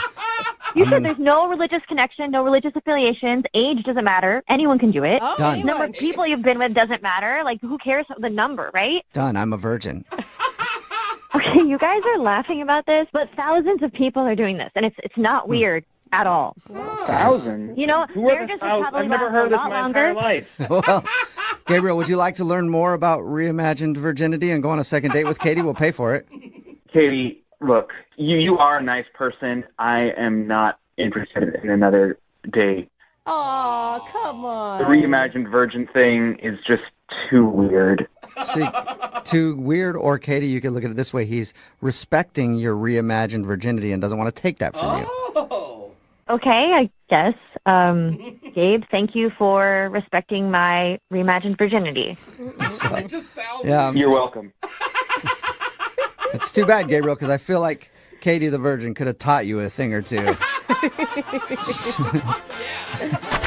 and Jubal in the morning. Text in at 78592 says, can I be a reimagined millionaire? Sure, you can imagine yourself anything, I guess. Talking about today's second date update. If you missed it, Katie wasn't getting a call back from this dude named Gabriel. And when we called him, we found out why. She mentioned during her date that she is a reimagined virgin. Never heard anything like that before, but she explained it to us. It's not religious or anything, but after she hooked up with the guy, she just reimagines herself a virgin again to keep things new and exciting. So no matter what, she's always a virgin until the person she marries, and then she won't be a virgin. That's what she said. He thought the idea was extremely weird and didn't want the responsibility of taking somebody's reimagined virginity. Too much pressure there. A lot of imaginary responsibility. So no second date for them. Remember, if you want to do a second date update, all you have to do is email, and we will call the person who didn't call you back. Young Jeffrey's Song of the Week is coming up at 8:10.